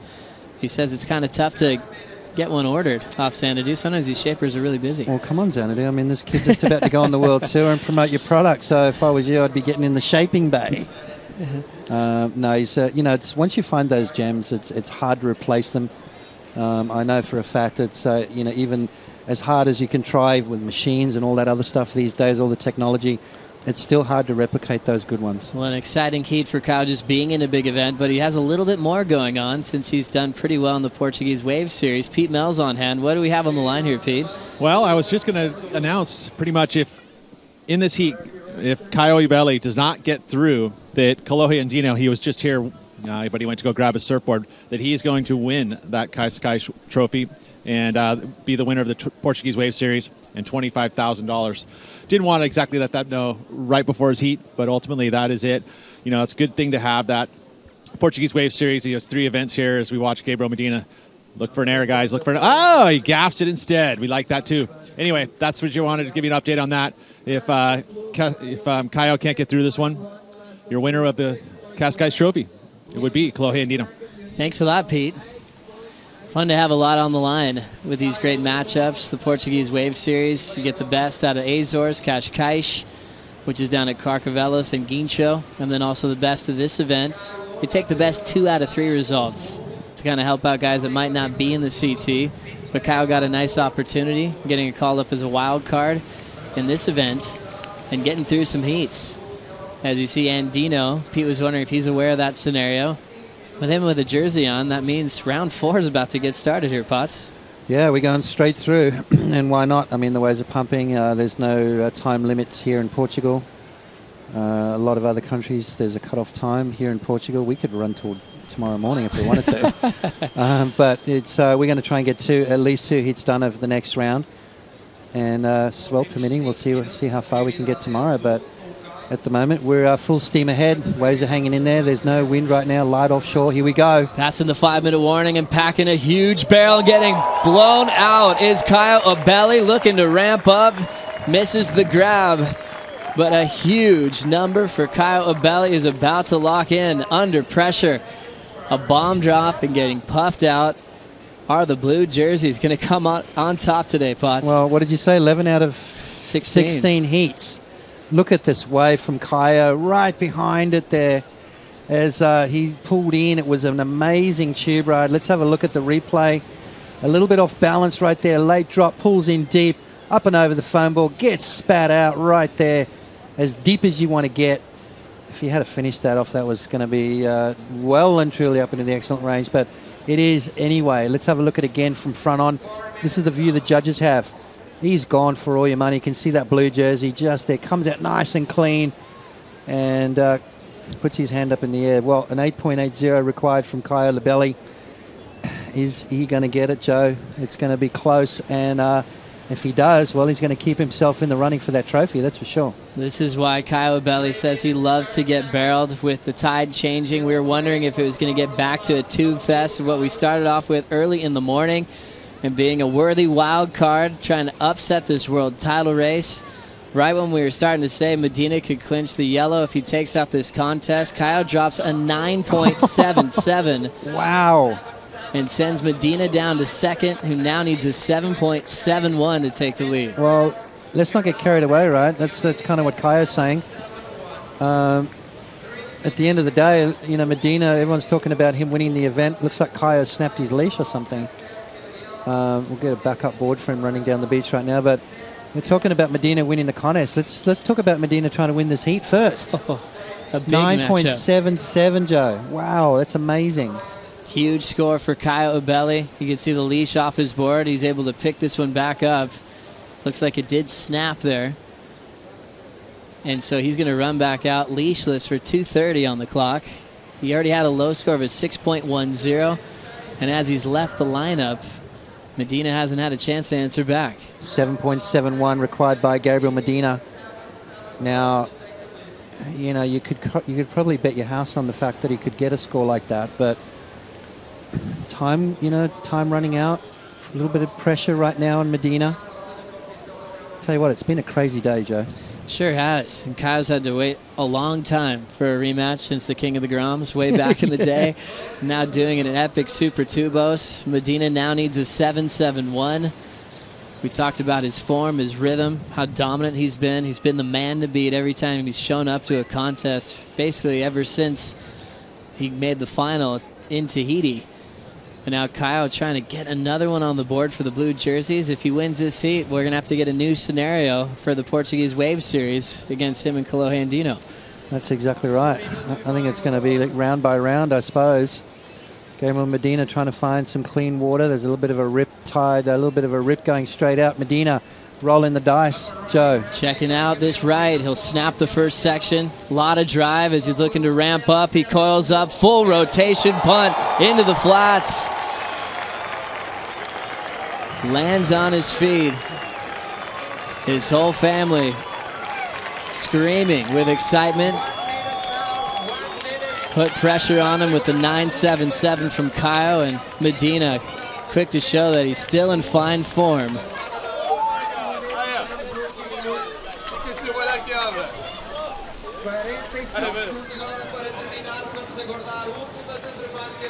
Wow.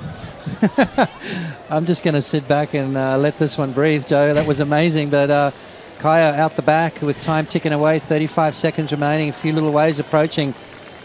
You know, Medina, what did he need? A 7.71. That obviously felt good for Gabriel. Caio stroking into the lineup. There's a little bit of a wave approaching. Caio may have one more roll of the dice with just under 20 seconds remaining. So here we go, 15 seconds. Caio Ibelli looking for one more wave. Drills it vertical, but he goes down. Remember, he doesn't have a leash on anymore, so that'll do it for Caio getting a final wave. It's now going to come down to the last moment for Gabriel Medina. Came in a little bit early from his heat because he knew he did the job. Last year was a bit different under pressure since he was world number one. Now trying to come from behind to take this event out and to take out the Jeep leaderboard.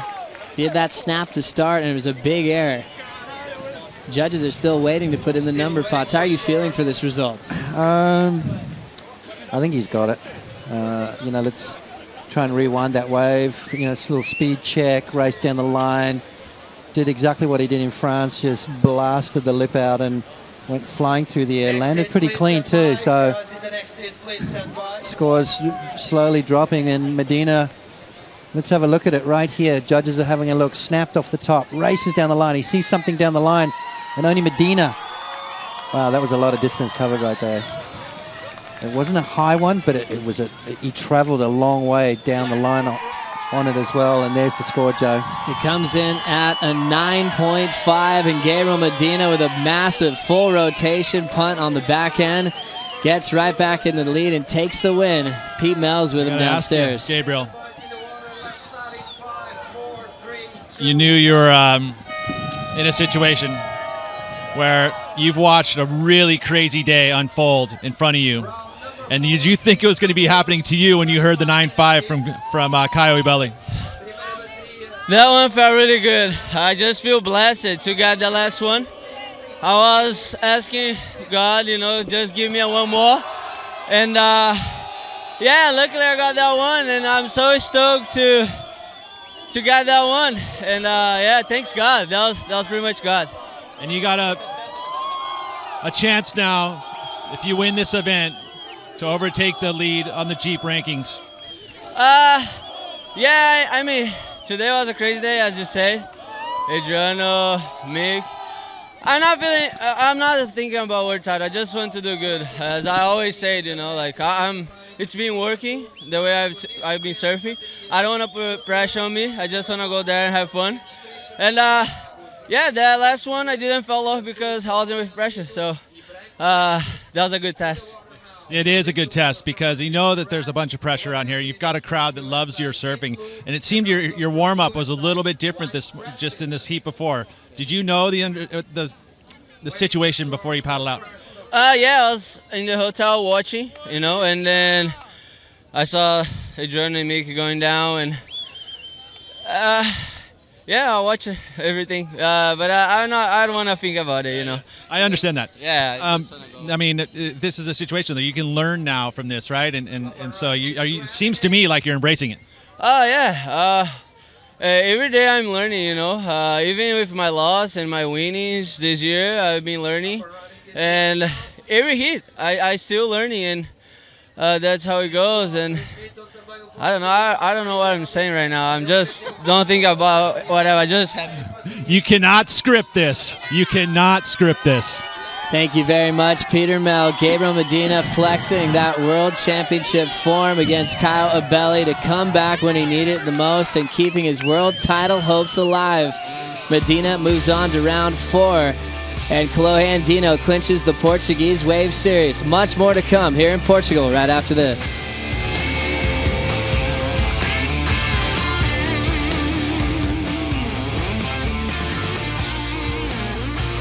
Stick your nose in this? Yeah.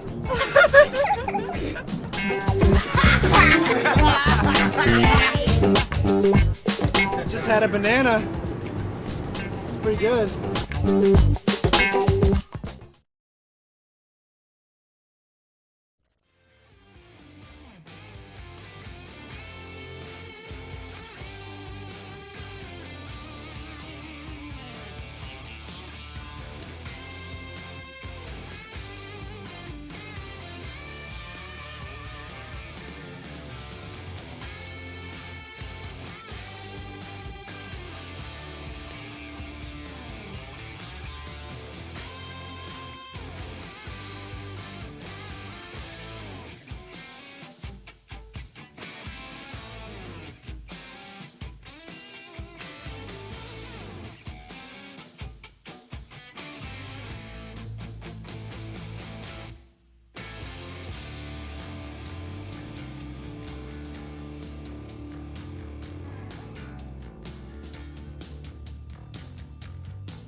Gabriel Medina with the punt to save himself, to move on to round 4 and keep himself in this world title race.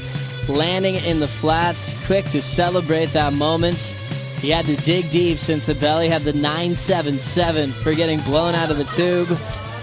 And family, Medina, on their feet to the Beleza. All good in that camp. Surviving a heat like that. Sometimes there's one moment that can turn around your year. What about just turning around the last 2 stops of the season? As we now look at round 4, heat number 1 getting underway. Felipe Toledo taking on Andino and Brett Simpson.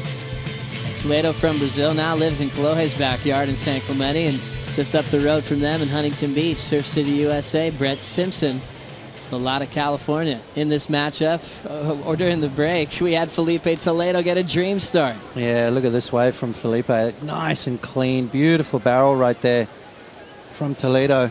9.23 to kick things off. He's got a little bit of fire going right now as well.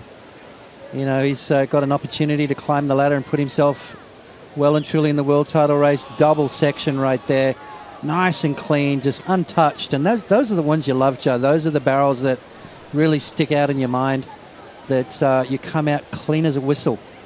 And you can see there just that little finger click that the Brazilians love doing. So Felipe Toledo and 9.23 to kick things off. Kolohe and Brett just with a couple of small rides. 30-minute heats, and it is on. Yeah, a lot of energy down there on the sand pots here in Peniche. Medina's a huge favorite down here. When he came close to winning this event against Julian Wilson, he definitely had the majority of the crowd on his side. You saw how they erupted downstairs, as he's already in a matchup with another Brazilian, Italo, and also Michel Bourez in round 4, heat number 4. We're starting to run out of daylight, but if we could, with these kind of conditions, we'd love just to finish this whole thing. Let's get the lights up. Let's light this break up, and let's finish this thing. No, I'm joking. You've had a heated night, haven't you? Yeah, we've surfed night events back in the day.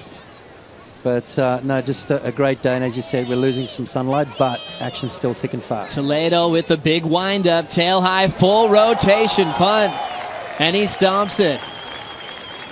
The air movement is alive and well, and still a big part of the World Championship Tour. Just when you think we're not seeing airs again, Toledo brings it back at the start of the season. But these are inverted into the flats. He got a big number for one of those earlier today. That he did, and expect another big number for that one, Joe. 9.23 for the barrel. Let's see what the judges throw at this next one. It is crazy down there at the moment, but Felipe Toledo, he doesn't want the spotlight to go too far. Have a look at this. Good size wave. Races down the line. Bang! Beautiful rotation. And you've got to love those ones, those soft landings where it's like landing on a nice cushion of feathers. Toledo races down the line. I love the way he widens his stance, connects perfectly, and just comes down with the lip. So perfect timing, perfect positioning right there from Toledo. 77 on his back. And that is going to be another massive score. Well, he got barreled and got a 9.23, now showing the air game. He said always just treating us to a big show, especially today. It's a long time ago when he surfed early in the morning against Mason Ho. It was all about the Toledo show in that matchup when he was just throwing in multiple sevens. Now he's building his score line kind of according to conditions. It's flawless out there. These rights are amazing. We talk about guys that can do overall performance with multiple turns. Toledo's a guy who's been earning perfect 10s for single maneuvers in the past, and that last air should come close. Yeah, should come close. I mean, that was amazing stuff. You know, and it's just showing obviously the kid's got game in every aspect. Good in the tube, he's good in the air, he's got the rail game that's to match. We've seen a little bit of that through the year, but have a look at that score from Felipe Toledo. A 9.77, 9.23 start. When this round was introduced to pro surfing a few years ago, it was kind of, I think, thought up for dreamy conditions when 3 guys could go for broke and do their best surfing to really put on a showcase of talent for the fans. Andino will be inspired by this combination as well with Brett Simpson as the bottom drops out, and Toledo packs this one super deep.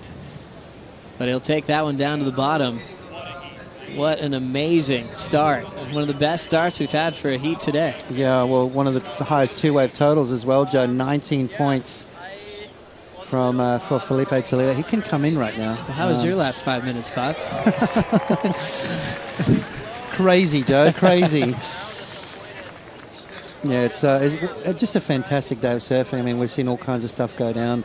The blue jersey, you know, and that's a testament to the pressure that the top guys are feeling and the drive that the blue jersey had today. Guys needed to win heats, you know, to re-qualify for next year. So it's that passion coming through from the guys that need a result, and then the pressure from the guys at the top trying to get that world title. So we've got 2 different stories unfolding today. Huge stories here in round 4. Heat number 1 is, just to mention once again, Kolohe Andino was able to clinch the title for the Portuguese Wave Series. You think about the Azores, where he lost in the quarters to Miguel Pupo, took the bid win, beat Caio in Cascais, and still in the running here at the Moche Rip Curl Pro. 25 grand coming his way. He'll take this whole Portuguese Wave Series Cascais trophy all the way back to San Clemente.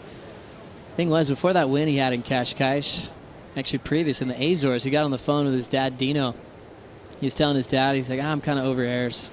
His dad was like, what are you talking about? What if you do a big 6-foot air in a closeout section? You'll get a score.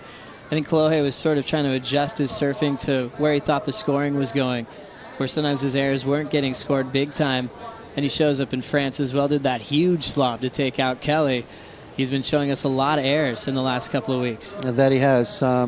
You know, I think it's got to be high, it's got to be technical, it's got to be stuff that the judges haven't quite seen yet, and I think they know Chloe's got that air reverse on lock. They know he can do them. So, maybe where he kind of thought he was over it was that they weren't scoring him because they wanted to see more from him, and you can fall into that scenario of, well, they're not scoring him, but they are scoring him, but they want to see you keep evolving, and that's what part of the judging thing is, that innovation and progression, combination of major maneuvers, et cetera, They want to see these guys constantly pushing the limits, pushing the boundaries, showing them stuff that they haven't seen before.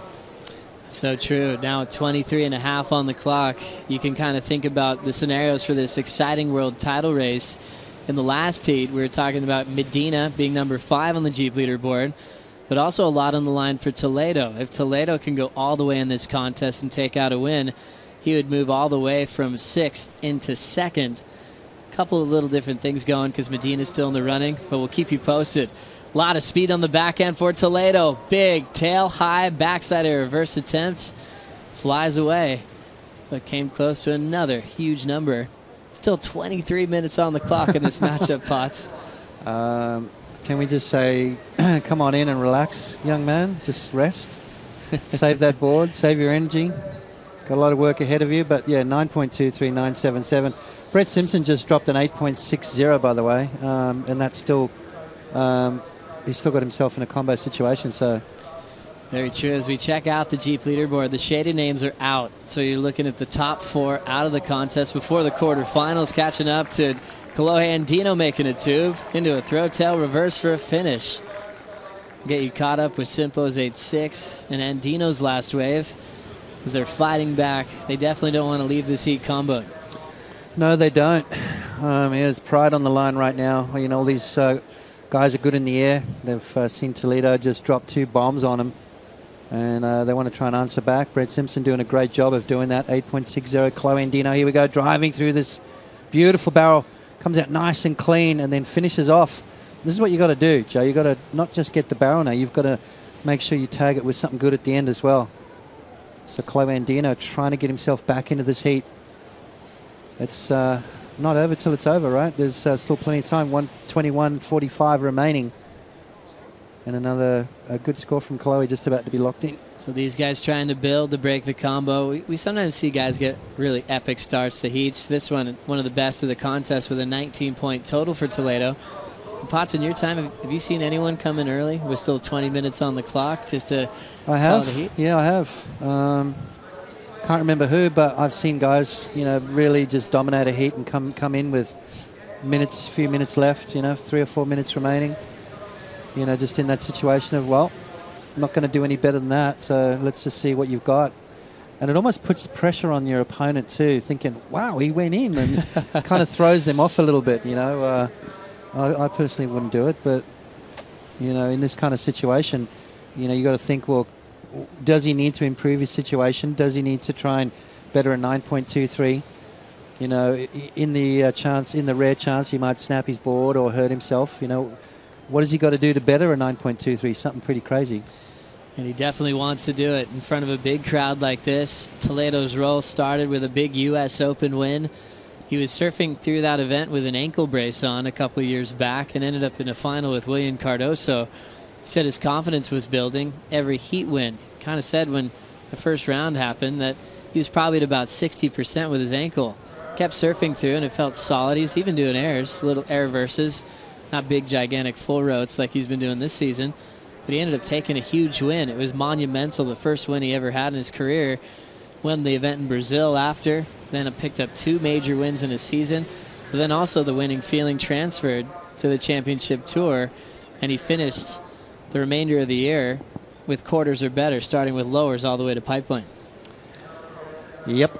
It's that, winning's contagious, and so is losing. So you got to try and find yourself on that opposite side. You want to get those good results, keep that flowing, keep that momentum, because you can get that positive snowball effect, that whole thing of getting a good result and then backing it up with another good result, and it just promotes confidence, promotes good surfing, and it puts you in a good place.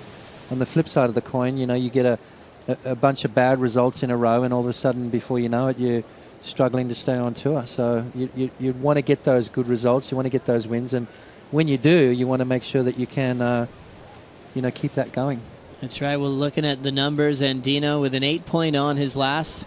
Not enough to break the combo. Brett Simpson in the same situation. Brett had a heat earlier today in round 3 against Kelly Slater. A strategic heat where he was able to take a crucial win for him to move on to round 4. Brett said earlier in this event that he's going to do everything that he can to re-qualify in the top 34. Definitely has his back against the wall. He's basically saying the last 2 years have gone his way. Sometimes he's the last spot on that top 34 to re-qualify. So he's been under pressure coming into Hawaii. He's been Rookie of the Year of the Triple Crown in the past. We'll see if he can pull this one off, Potts. Well, he's just got to keep fighting. Be decisive, be bold. I think, as his dad said, you've got to just make good decisions and stick to them and commit to it. Don't go into anything halfway. You've got to just really put the pedal to the metal coming into the back part of the year. Brett's got nothing to lose now. He's just got to focus on the job at hand, one wave at a time. I mean, obviously in a daunting situation right here where he's in a combo, but this is a no losers round, so he's still got another shot, and he's got to make sure that he's in a good frame of mind coming out of this, which he kind of is. He's got an 8.6, which is a pretty good wave. A solid wave for Brett Simpson, already equaling his best result in Portugal. So anything better will be his best ever here at the Moche Rip Curl Pro. Last year, he was heavy in the world title race, taking out Medina. This year, he takes out Slater in round 3. But the whole start in the show has been from Toledo in this round 4 clash. What an exciting surfer, the youngest full-time on the top 34 at just 20 years of age. As he's going for a world title, you start thinking about the youngest 20-year-olds. Kelly was 20, Medina was 20. Medina turned 21 just a few days later. So if Toledo would go on to win, he'd be a younger 20-year-old. It sounds kind of funny talking about it, but it was something Medina was actually thinking through last year. Yeah, sort of wanting to be the youngest world champion, wanting to be the guy that's won the most events in 1 year. And there's all these records, winning by the biggest margin. It's just things that you've got to set. You have to set goals, and once you set goals, you've got to go out and achieve them. And a lot of these kids are doing that. That's right. As we look at this lineup going through a little bit of a lull, we're looking like we should be running one more heat before the sun goes down. Nat Young, Joel Parkinson, Frederico Moraes, and then we might run out of time for those last 2 heats around 4. But maxing out a big day of competition here at the Moche Rip Curl Pro Portugal. And plenty of time to see if the Californians can answer to Toledo's big start. We'll be right back.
Welcome back to the sleepy little fishing village of Peniche, Portugal. You're watching the Moche Rip Curl Pro, the 10th stop of the season on the Samsung Galaxy Championship Tour. Samsung Galaxy, the official global partner of the World Surf League, bringing us Samsung technology, which Strider kind of leaked earlier this morning. He was able to get information right out in the lineup for scores and updates in time for pro surfers. They've got one that they've been testing for actually a while now, all year, working out all the kinks because they know when world titles are on the line, they want to make sure everything is just the way the top 34 want it to be. Yeah, and just going back to the sleepy little town of Peniche, it wasn't so sleepy today, man. There's a lot of stuff went down today, that's for sure. Noise that's going to be heard around the world. Vasco Ribeiro and Federico Moraes taking down the top 2 guys in the world. This is Brett with some speed. Alley-oop off the top. He'll lay back and decide to get out of there. Those fins coming up quickly. Wants to make sure that they're not going to run into him. And he'll head back out. Brett does a lot of stretching before heats. He has one of those rollers that he travels with, loosens up his hips. He said he's a roller connoisseur. He says the funniest things, but he just likes to stay super loose. He's really flexible, but now that he's into his 30s, he's got to put a little bit more time in. Yeah, I saw him on the exercise ball too, doing squats on the exercise ball, getting that balance thing going, getting all the muscles working. We never used to really do that. But Tom Carroll was kind of the first guy for me that really put a lot of time and energy into, not just stretching but yoga. He did all kinds of stuff and kind of rubbed off on me. And did he make you train? Definitely works. Didn't make me train. It's when I kept losing to him, I thought, well, I think I better start training, and it kind of worked because it paid off at the end. Looking at 12:45 remaining. Remember, first place skips around and goes into the quarterfinals. Looking like Toledo's been destined for that after 5 minutes was off the clock in this matchup. So second and third will reroute into round 5, which is an equal 9th place result. Big difference in points from around 5 to quarters as Kaloe's up, slows down to pull into the pit. It's a big closeout section, and he'll wear that one on the head. Popping up quickly. Talking to Mason earlier, Potts, he was kind of excited it was all sand around here, but we've seen broken boards and a lot of heavy beatings here in the past. What's kind of the wipeout factor here at Super Tubos? Well, it sort of can hold you under. I remember Mick saying, you get that couple of years ago when the search was here, it was sort of 8 to 10 foot out here. You get held under for quite a long time, and you'd be surprised how hard the sand is because it's so packed in by all the waves pounding on it. It's like hitting the road. It's like asphalt, so you can get grazed. I mean, you hit your head, it can knock you out. Oh, and a ride burst his eardrum. You can really do some damage. And then you throw in the factor of a board with fins and a sharp nose flying around. Can be dangerous. Backside tube attempt from Brett Simpson. Perfect positioning, and he gets blown out. He'll ramp up. Backside air reverse goes away from him. But what a vision the Californian had from inside the tube. Whenever he gets barreled by a TP left like that, he references river jetties, the Huntington Pier, and crossed up swells in Southern California. Right there, we'll back up the 8.6. Does it get like that? Yeah, it does. It definitely does from time to time again, definitely on those combo swells. I've never seen Huntington like that. Beautiful positioning right here. Drags just inside and comes out nice and clean. Should have finished that off, though. Maybe if he pulled that off, we would have gone well and truly up into the excellent range. An 8.6 already in Brett's scoreline. Still looking for a combination of 2 rides. You've got to get up into the 9s if you want to have a shot at winning this heat right now. I remember one time Mike Parsons was kind of referencing Simpo's style, kind of saying maybe California had an answer to Parco's smooth approach with finesse because he's so buttery in transition, but also he was able to balance that with an air game that got him on tour quickly and earned him 2 U.S. Open wins. Right now, his goal is just to keep the fire brewing to get into the quarterfinals. It's a place he hasn't been in a while. Now, he's got a little right-hander, quickly up and out, but he loves his talking sport. He knows when people are going through slumps in the NBA or the NFL. He's always like a critic when he has his favorite teams out there, and I think he understands that whole sports psychology thing, and he definitely feels a little bit different in his post-heat interviews throughout this contest. Yeah, a little bit more passion. I think when your career's on the line, you kind of sort of start digging deep and trying to work out the kinks. Find your weaknesses, improve on those. Just trying to compete better, be more confident with your decision making. He's got good boards under his feet, building a really healthy relationship with Tim Stamps. And then 8.97 just dropped, still in a combo situation though. So that's how crazy it is to win this heat right now. He's got an 8.6 and an 8.97, and he still needs 2 new waves, Joe. What a massive matchup here to kick off the non-elimination format in round 4. Toledo with such an epic start, 9-2-3, 9-7-7. Best 5 minutes of the contest so far for sure, getting a big tube and then throwing a huge rotator towards the sand ever since Brett and Kolohe have been chasing him. Andino with his dad on hand, watching this matchup going down. Same with Toledo, who's got Ricardo watching everything. Toledo's dad, former Brazilian champ. Here comes Felipe now. He's got a lot of speed. He'll pull in nice and deep. The end section's clamping, and that'll send him down to the bottom. Yeah, he doesn't really need to do much, does he, Joe? I mean, he's got 2 waves well and truly up into the excellent range, both 9+ rides. Both Brett and Kolohe, 8-point rides in their scoreline, but still needing 2 brand new waves. 8 minutes remaining, so looks like Toledo's going to walk through this one. Well, let's get everybody caught up with the first 5 minutes here of round 4, heat number 1. It was an epic one for world number 6, Felipe Toledo. 2 wins to his name this season, with a shot to get closer to world number 1 if he takes this thing out. Got absolutely barreled when we were at the break and turned in a 9.23 and took the lead. You know, and you were asking Pete, Joe, would you rather the barrel or would you rather this right here? You know, you just flip the coin, right? They both look amazing. They both probably would have felt completely amazing, but both 2 of the highest scoring maneuvers in the sport of surfing. One being the tube ride, the other one being a huge flyaway air reverse. So would you rather? Which one? I don't know, I'm asking you. Barrels are pretty amazing. Yeah, they are. It's hard to beat that. Give me the barrel any day. But going sky high. Oh, we'll get back to that. Brett Simpson just touches that first section real quick. Goes for a punt. He ends up going down. A couple of solid scores from Simpo. 17.57. Things have been interesting as you start breaking down second and third in round 4 heats, because it does change your positioning. Sometimes there are certain guys that end up in round 5 that people don't want to meet up with according to conditions. We were sort of predicting that back when this round was invented. I wonder if that happened, and we started asking the guys on tour.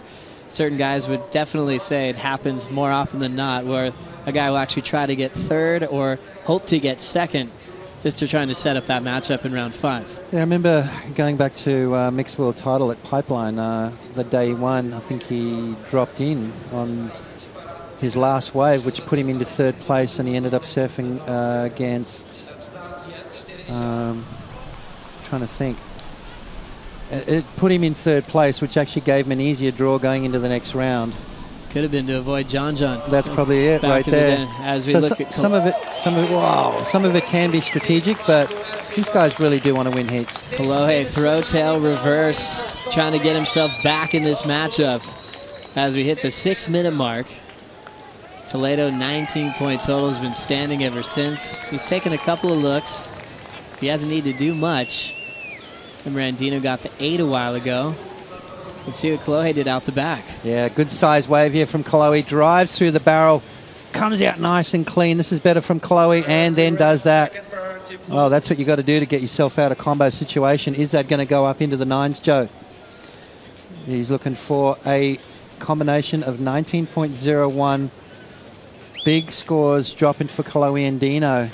What an amazing heat this has been so far. 5 minutes and 20 seconds remaining, and there it is, Joe. A perfect 10 for Kolohe and Andino. We saw the barrel out the back and then into a throw tail reverse. What a way to answer back. He'll take second off Brett, and now needs a 9 to steal the win off him to move into the quarters. Kolohe's going to be fired up here in that number. He's asking for it one more time. And now he's getting the message from the beach announcer that he just dropped the dream number in pro surfing. I've seen him get big scores on the championship tour level, 9.87, but a 10 is something to celebrate. And Dina's going to remember that wave for a long time. Okay, look at the scoreline in this heat. First place, Felipe Toledo, 19 points. Second place, Kolohe Andino, 18 points. Third place, Brett Simpson, 17.57.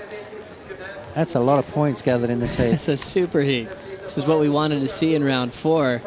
Now Andino doesn't have priority, and Toledo's probably feeling pretty good that he didn't leave this lineup at the start. As we go into the heat recap of round 4, heat number 1, back to the tube ride from Toledo, kicking off this heat with a big 9.23.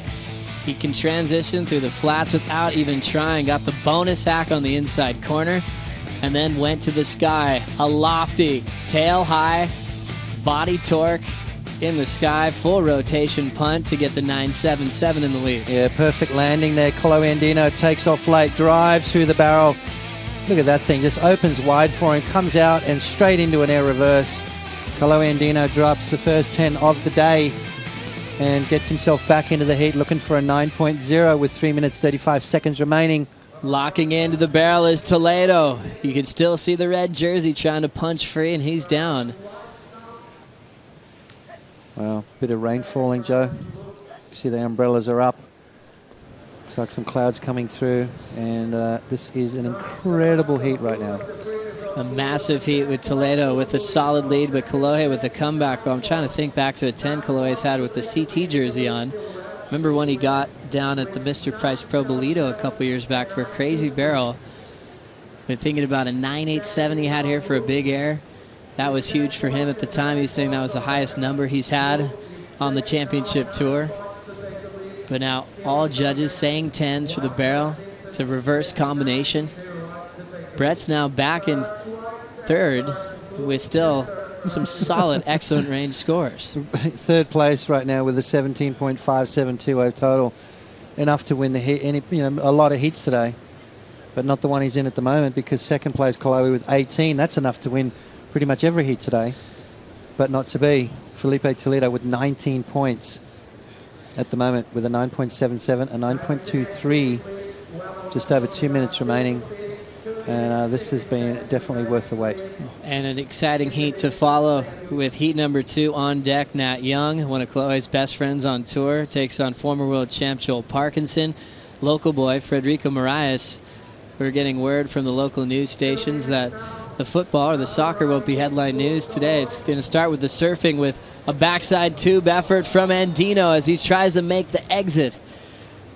He traveled for quite some time, but couldn't quite sneak out. He's still hunting for that 9-point ride. Yeah, definitely big news. I mean, 2 wildcards, Portuguese surfers, Vasco Ribeiro, Frederico Moraes, taking down 1 and 2 in the world. I mean, come on, that's huge. That's front page newspapers tomorrow for sure. Massive role in this matchup with, we see Frederico Moraes. He'll be back in the water to close out the day. Vasco Ribeiro for Portugal will be in round 4, heat number 3.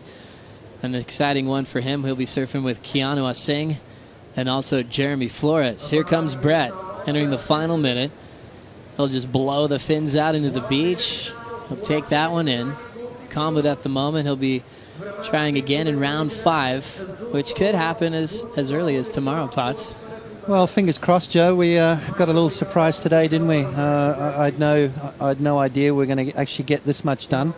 It's been an amazing day of surfing, so Mother Nature really stepped up today. Let's hope she can have a little bit left for us tomorrow as this heat comes down to the last 40 seconds to go. Toledo has started the heat with a 9.23 and never looked back since. Colo Andino came back with a 10, though, so really got himself back into that heat. Amazing. A fun one for Andino to match up with a guy in his generation, a guy who moved to his home court in San Clemente, Felipe Toledo, living up to all the expectations that have put on him. He's dealt with critics at certain stops along the way, but putting himself with a fighting shot for this world title race. If Toledo goes on to win this thing, he could go all the way to number 2 in the world, heading into the Pipe Masters as we close out a huge heat in round 4, heat number 1. Our first quarter finalist of the Moche Rip Curl Pro is Felipe Toledo. And Kolohe and Brett will move into round 5 with a lot of confidence, with some amazing surfing in this heat. Yeah, well, that's exactly what they wanted to do. I mean, both guys could hold their heads up high. Kolohe with a 10-point ride, got himself out of combo, just needing a 9.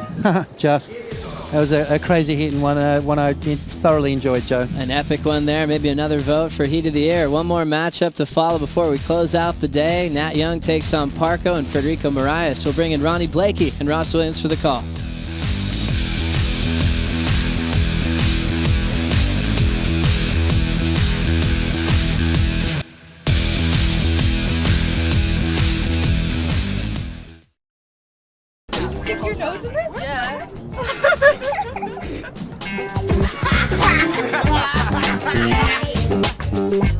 I just had a banana.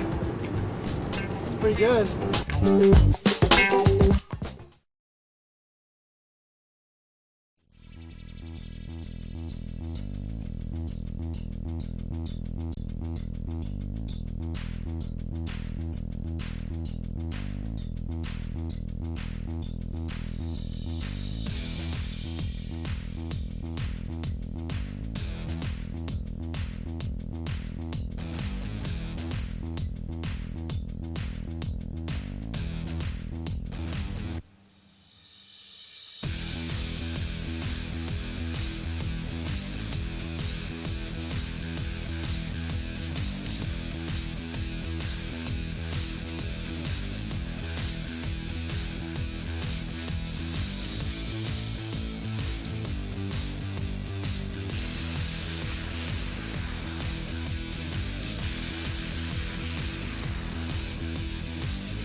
Welcome back. Well, the first heat of round 4 was a showstopper, one of the heats of the year for sure.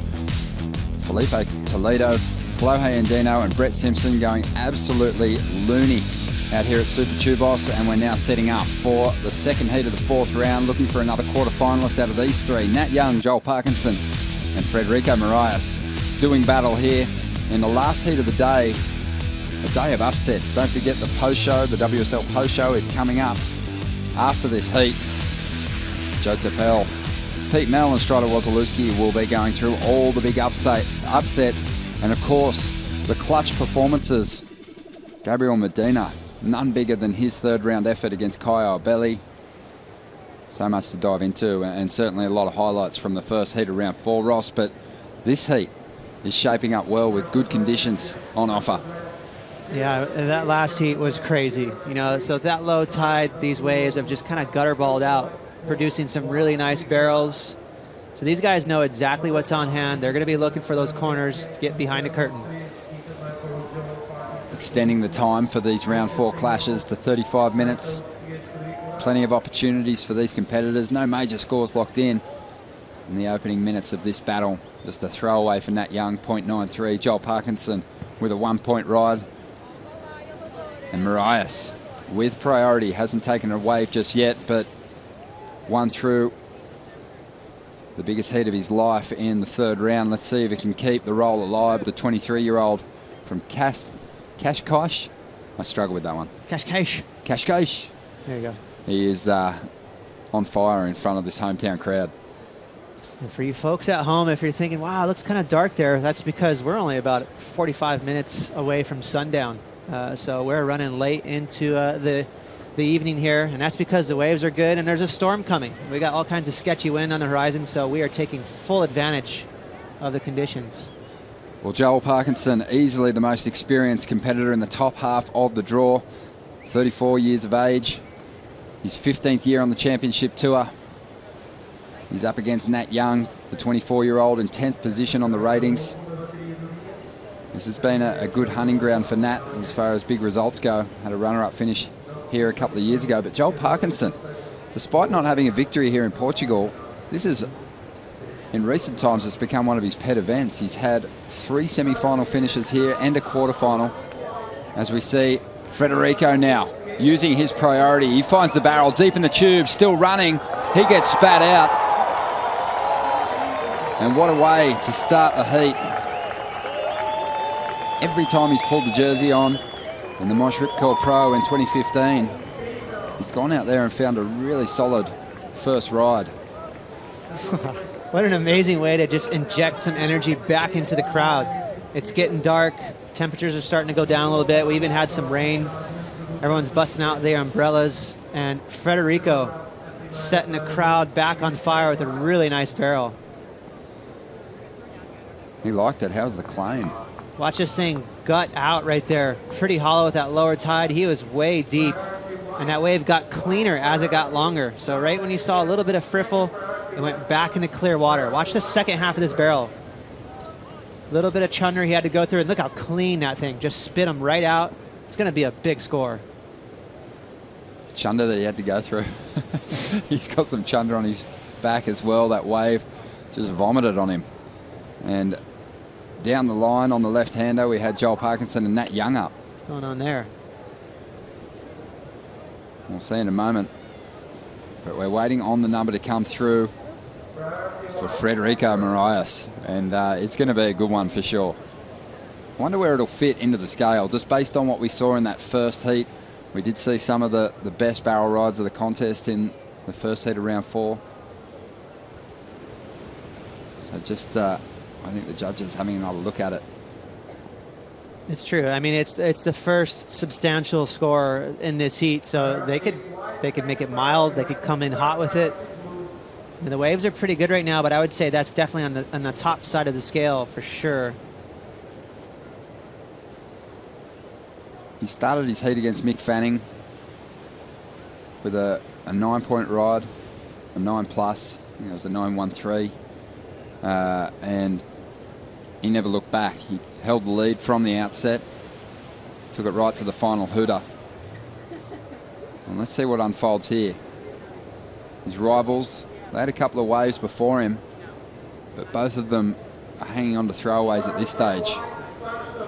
And he starts this heat just as he did the last, a 9.13.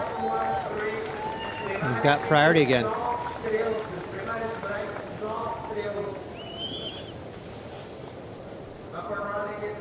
Well, just over 27 minutes to go, and Joel Parkinson finds one on the inside without priority. Almost pushes through that curtain, but he takes a fall. You can see the boys right there kind of hanging right in that little rip current. See that cloud of sand right there. Nat Young in the red jersey sitting right in the middle of it, and that's because usually that kind of splits the swell in half, and you'll get an A-frame right there.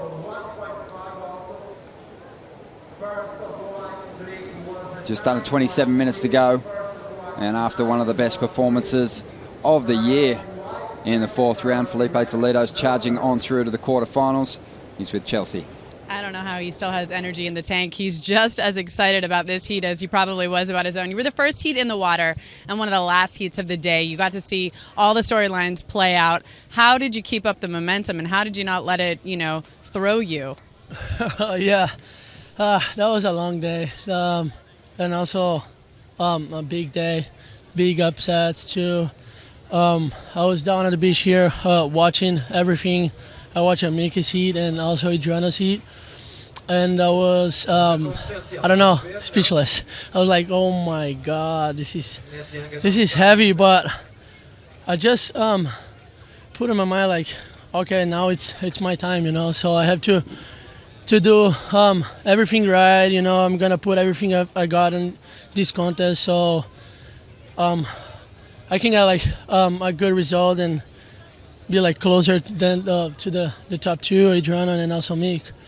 Yeah, well, before this interview started, I actually broke the news to you that with an event win here, you could be number 2 on the Jeep leaderboard. How do you feel about that now that you've had about a minute or two to think about it?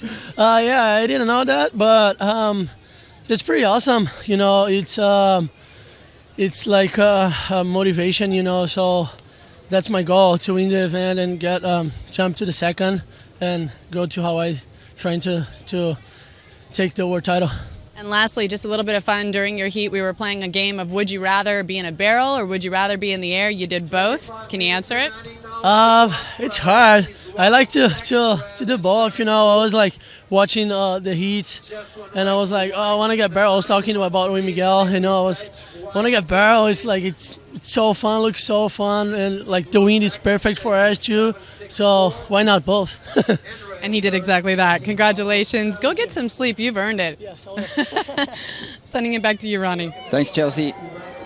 Felipe just reinvigorated.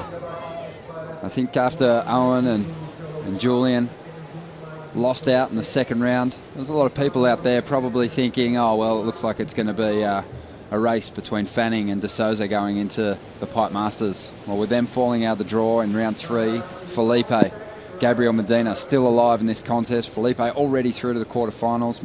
Medina, he'll have to fight his way through round 4 against Italo Ferreira and Michel Bourez. But with those two guys still alive, now we have a whole different bag of possibilities. And obviously they can get very close to Fanning, and Medina even has the opportunity to take the ratings lead going into the final event now with a victory here in Portugal. Just under 24 minutes to go. Joel Parkinson on the inside, finds some cover. This wave's going to shut down though. And it'll still be Federico Moraes out in front. Well, we even talked about it on the Dawn Patrol show this morning. That feels like a year ago now. It's been a long day, but we talked about how, you know, probably Mick Fanning, Adriano, they're going to take care of business, at least get into the quarters. Shocking that didn't happen. Well, here we go. Federico taking off once again. He finds some cover and is able to find an exit as well.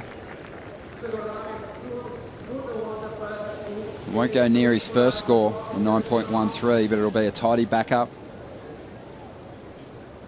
And he'll push further ahead of Parkinson and Nat Young. So such an exciting day. So many things unfolding. A lot of stories. The world title story obviously heading the way, but the local wild cards, Vasco, Federico, just it's really stirring the pot. And Federico in this heat here, taking a quick lead. But Joel Parkinson just quietly really prowling around. He wants to get the win for this event. I think he is so eager to make a big splash when the waves get big. That's when he can really shine and, you know, lean on some of those big, hefty man turns. So true. Joel Parkinson is super inspired too to help his mate Mick Fanning by taking care of business in this event. That's his major goal now. Obviously, he wants to get a CT victory. He hasn't had one since Bali 2013. But he is really keen to play a part in stalling some of the other title contenders. Joel's fun to watch too. He's still so competitive, and he plays the veteran role so well. I think nothing would make him more happy in life right now than to kind of show the youngsters up. Well, his chances in the 4th round too, they went up a little bit with the improvement in the conditions. Joel's such a good barrel rider. We've already seen him take that late drop, and given the opportunity with the same kind of wave that Federico has had in this heat, you know Joel won't blow it, but I think his chances will continue to improve with more swell in the forecast. If it gets to the point where we're seeing these guys battle it out in tricky, big conditions out here, that's kind of Joel's favourite sort of surf, and where he's fetched plenty of big victories in the past. Yeah, he gets inspired, just like a lot of the veterans. When the waves get big and nasty, they've had many years of practicing and surfing in waves like that, so they're comfortable. And I feel like that's when they can maybe expose some of the younger kids who, you know, can't really pop those big airs into the flats to get victories. It's all about, you know, handling big turns and getting barreled.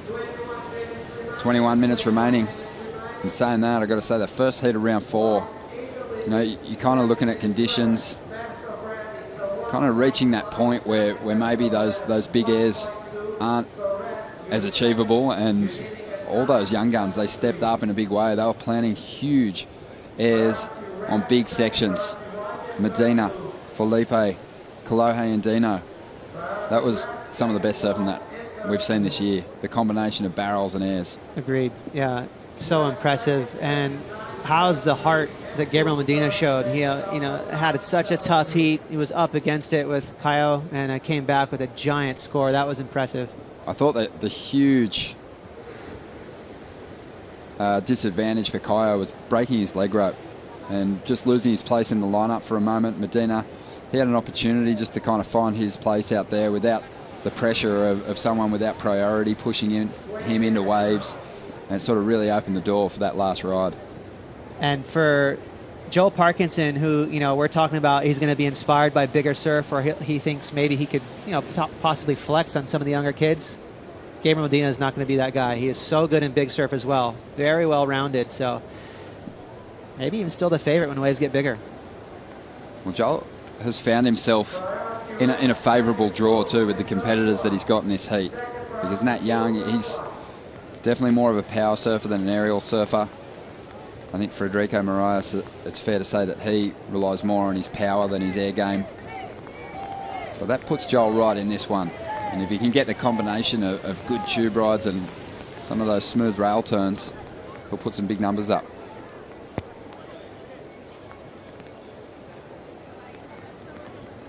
Well, 19 minutes to go. Some movement in the lineup here. Surfers trying to get themselves into position. It's Nat Young with priority. And he's going to swing on this one. He grabs the rail, pulls into the barrel, has a clean line through the pit. He almost finds his exit, but just falls. Short of riding out of that pit. Just over 18 and a half minutes to go. Priority now with Parkinson. Nat Young really close to coming out of that barrel. It's clever surfing. He was onto it, that it was a fast barrel, but just got clipped. Well, in that first heat of round 4, all our competitors putting healthy heat score totals on the board. Felipe had the best heat score total, but Kolohe Andino had a 10-point ride, and he's also the recipient of a very special award here in Portugal. That's right, Kolohe Andino, a 10, an 8. And with the other boys, Sebastian Zietz and Caio Bella falling out of the event, you are the Wave Series, the Portuguese Wave Series winner for 25 grand. How's that feel? Yeah, I'm stoked to win it, of course. You know, winning's fun. And yeah, it's really cool that they put this on.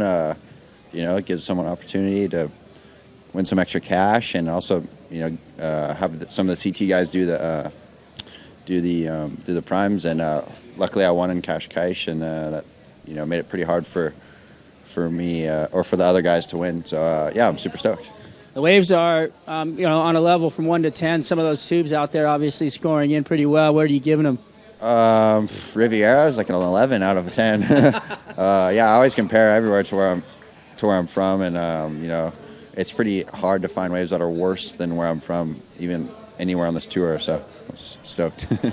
There you go. Well, with that win, it's got to feel good. You a little bit of momentum, and obviously you're looking to take this event down. Yeah, I mean, it's got a long ways to go. Good job, dude. Thanks. Yeah, long ways to go, and you know, a lot of surfing to do, a lot of work to do. But yeah, I'm stoked, and you know, I got a 10 in my last heat. That's my only 10 I've ever gotten, and that's cool. Wow, the first 10. Well, he'll be getting the Cash trophy at the end of the event. Congratulations, Chloe. Thank you, Strider. And a nice little feather in the cap. A really strong performance throughout this European leg, including those QS events. And his campaign's still alive here in the Moche Rip Curl Pro. But during that interview, Nat Young, he lit a wave up, got himself barreled, Ross, and he did take to the air. Well, almost came out of that right, and now he's on his front foot. Goofy footers love to face the wall, so that left-hander really did well for him to kind of plow through. So amazing barrel, and that air reverse was really nice from Nat Young. Wild how he really managed to land in that tight transition. And now, Federico Moraes trying to get a backup score for that 9.13. Not all the way complete with that last reverse. So Nat Young's going to be back in the mix. Nat Young's going to get a huge score. Really deep in the barrel. Definitely got on the foam ball for a moment. And he was explosive. I mentioned the fact that he relies on his power, but Nat, probably more so than Joel and Federico, can take to the air. So we're waiting on that number to drop. It comes through at an 8.83 for Nat Young. Watch the reaction. Not exactly elated. No, he's not buzzing, is he? That was one of the better errors I've seen from Nat. That was such a tight transition to stuff that reverse into. Extremely agile to fit that maneuver in. I wouldn't mind watching it again. I mean, he's psyched. It's an 8.83. He's more than back in the heat, but you could see he wanted another half a point out of that thing. I've just loved that combination of barrels and airs. Let's take a close look, Ronnie. Really deep. Wow, he was as deep as you could get in that little thing. It came flying right out of the foam ball, but watch this air reverse. Take a look at the back end of his board. Amazing how he stuffed it in that tight transition. You know, you would have thought for sure he's going to poke the tail and go over the handlebars, but, you know, he shifted his weight perfectly. So you've got to compare that to Federico's first wave, the 9.13. Definitely a size difference. And that's obviously where the judges are seeing more points. But here goes Nat once again. Always so explosive on the backhand. That wave just doesn't really serve up too much. He only needs a 4.898 to get into the lead. But he might still be chasing that number with just over 14 minutes to go. A little frustrating there for Nat Young. You could see he wanted a certain maneuver, and that wave was so fast and bully. He couldn't get that big trademark Nat Young vertical snap that he wanted to, just get the spray flying to the horizon. So he had to do a floater. So he's back to the drawing board. He's going to look for one of those open-faced waves where he can throw some spray. How many points do you think Nat Young collected for the air reverse after the tube? And how many points do you think he collected for the barrel? I would say the barrel was the bulk of the points for sure, but I really liked the air. I thought it was extremely technical for him to pull a reverse in that tight little boxy barrel.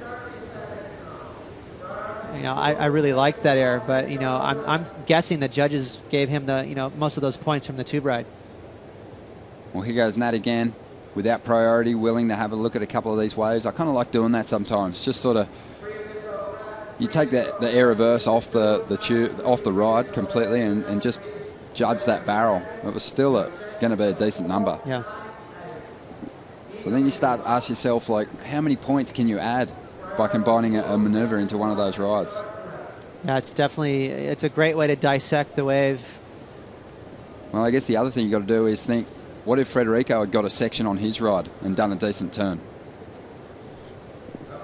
9.13, it's right. I mean, how much the ceiling's right there with the 9.13. You can't add a whole lot to it. If he would have leaned into a really hefty hack or an air reverse, they gave him a ton of credit for the barrel on its own. And it was a nice barrel. And as you mentioned, it was a bigger wave. It was taller. Just under 12 and a half minutes to go. And priority is with Joel Parkinson, who's starting to fall behind a little bit in this heat. He needs a combination, a two-wave total of 13.81. Nat Young got himself right back in it with an 8.83. He now just needs a 4.98 to jump up into the lead. Joel wants to join the party. He's hanging right there in that rip current, just waiting for a big set to approach, hopefully provide a big old TP so he can get behind it and throw up a big, excellent score of his own. Still plenty of time left. But for sure, he's feeling anxious at this point.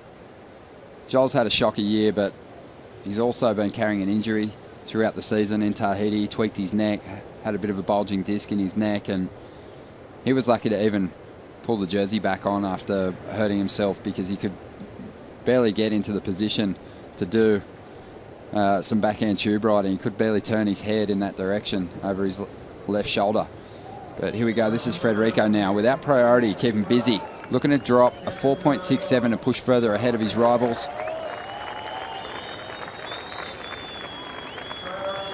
A medium-sized wave, but he definitely got a bit of damage done.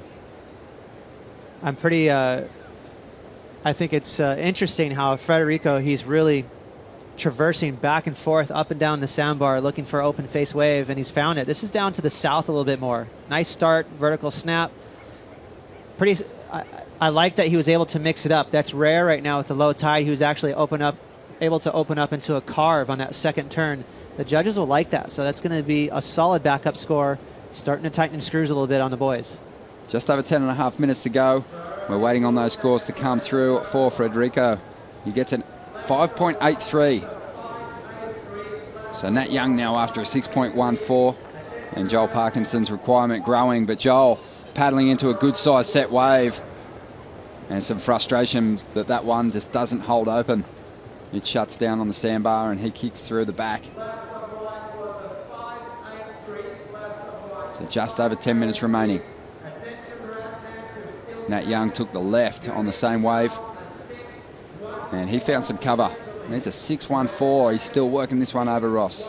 Well, I know Nat would have liked to have finished that wave off a little better and obviously finished that last cutback maneuver, but the barrel on its own, right there, it's in the zone for 6.14. He may have turned the heat. Well, we're going to take a quick break. More to come from the last heat of the day. Round 4 underway. Federico Moraes leads.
Just over 8 minutes remaining in the last heat of the day. Heat 2 of round 4 with the Moche Rip Curl Pro Portugal.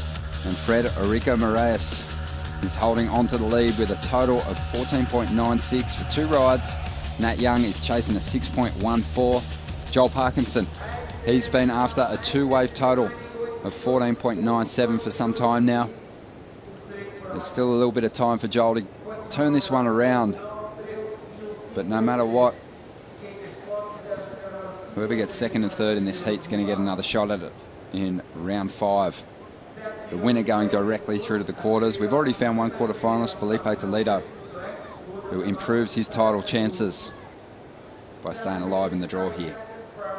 Yeah, so Joel, you know, is starting to run out of time to try and find a pair of waves, but here's the good news. The paddle back out takes all of 30 seconds, so it's not out of the question.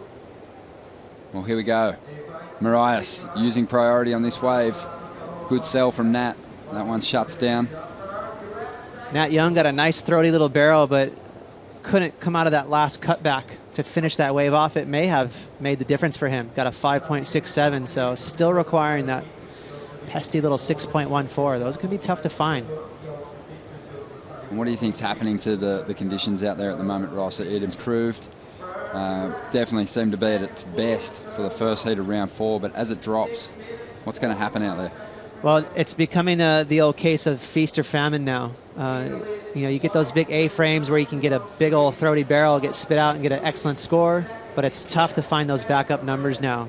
You know, pretty crafty from Frederico. He got that 5.83 on that open left. But it's all about these guys right here. And he started out with a bang. Beautiful long tube. Comes flying out. And this is right out of the gate, out of the gates. I love this wave. We were even thinking maybe this wave was the best wave of the heat because of that air right there. I mean, that was crazy how technical that air was. But this is the backup score I was talking about for Frederico. Look at that open water he found. That third turn, he actually threw a carve down, which is hard to do in that low tide. So right now, it's a battle of the backups between him and Nat. He's been so composed. What have you made of his competitive strategy? Do you think Richard Dogmarsh has been just filling his head with good ideas?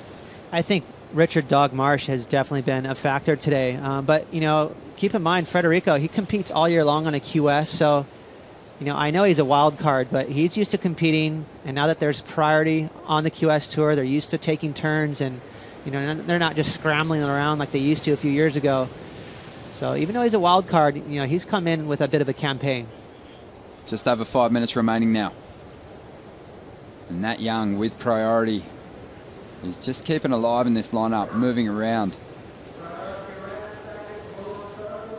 And that's who Frederico is going to go keep an eye on. He's going to try and sell Nat on an average wave. Reclaim control of this heat going into the final 5 minutes. It's just tough as a competitor to need that score, 6.14. It's just, you know, with this low tide, it really is about the barrel. It's tough to find those open face waves where you can get some nice maneuvers in. So for Nat Young, it's really tough to kind of drop anchor and be patient and wait for that set wave.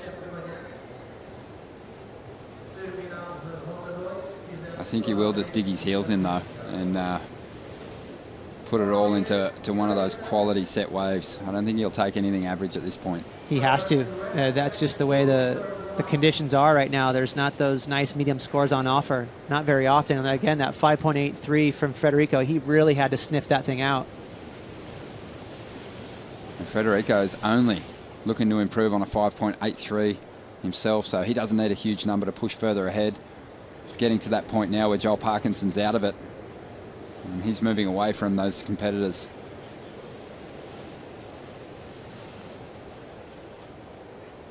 Just a crazy day.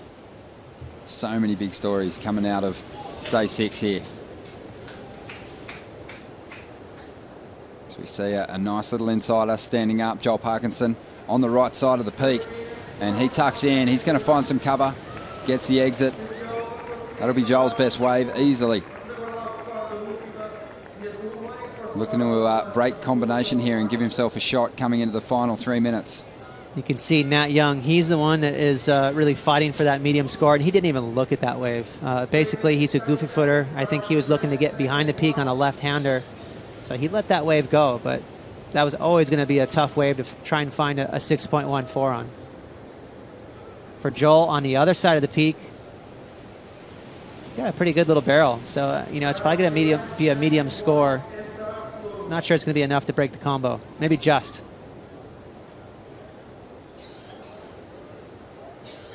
Well, Joel's doing some judging of his own in his head. And he didn't get too excited about that barrel. He knows he's still going to have some work to do after this score comes through.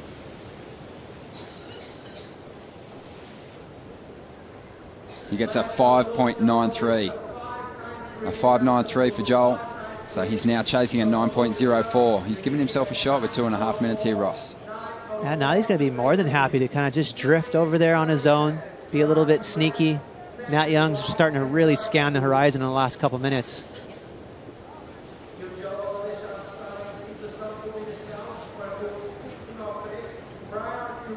Bit of a surprise day, really, conditions-wise. When we turned up first thing, wasn't that much size in the lineup, but it did just start to fill in a little bit this afternoon as the tide started to bottom out, which was nice. Now we were all thinking, oh, cool, let's go down there today. Maybe we'll finish up round 2. And next thing you know, we're 2.5 rounds in. So the wave's a pleasant surprise. It's more than delivered. Well, time is becoming a key factor here for Nat Young. Doesn't need a big number. 1 minute and 40 seconds remaining. Still chasing that 6.14. See Nat now, he's starting to do the old sweep, kind of traversing back and forth. He doesn't have the luxury of just chilling. He has to really scan the horizon now and maybe even take off on a quality of wave that a little more suspect than the old perfect bomb. And score-wise, Federico Moraes, he's been able to do to Nat Young exactly what he did to Mick Fanning. Close exchanges, he just edged ahead just a little bit. And it's enabled him to establish a lead. And left Nat chasing a bit of an uncomfortable number. Sometimes surfers would rather be chasing a big, excellent score than something in the midpoint range, because if he doesn't get a huge barrel, there's going to be a question mark on it, and he'll need a decent turn to convert it into a solid score. 40 seconds. Sorry, yeah, Nat Young has needed this 6.14 for how long now? Is it like almost 10 minutes, 9 minutes? Pretty unlucky. Look at the ocean, just went dead flat. So Portugal, stand up. What a day. Federico looks like he's going to hold on and into the quarters, Ronnie. Amazing effort. And the best performance ever from a Portuguese surfer in this contest. Hold the phone, one last shot. No, doesn't like it. 10 seconds, Nat lets that one roll through. Still hanging on to priority, 5 seconds to go. The onside announcer is counting this one down, and the Portuguese crowd is erupting for their man. That's pretty cool. Die-hard fans, Ronnie. It's nearly dark out. Well, he's been super impressive, the 23-year-old. Really smart decision-making in his heats. Hasn't let the big names get the better of him. Hasn't been overwhelmed by the situation. I thought there might be a little bit of a kind of a come-down factor after overcoming Mick Fanning, but straight back to business. Kind of owned the day, didn't he? Had that big old hack with Mick Fanning, took out the leader, and now he's really competed so smart and well in this heat, and he's skipped that dangerous round 5 and is into the quarters. Well, there is so many highlights from today, day 6 of the Moche Rip Curl Pro. Big upsets and world title contenders flaring up. Huge WSL post show coming your way just after the break. Stay with us.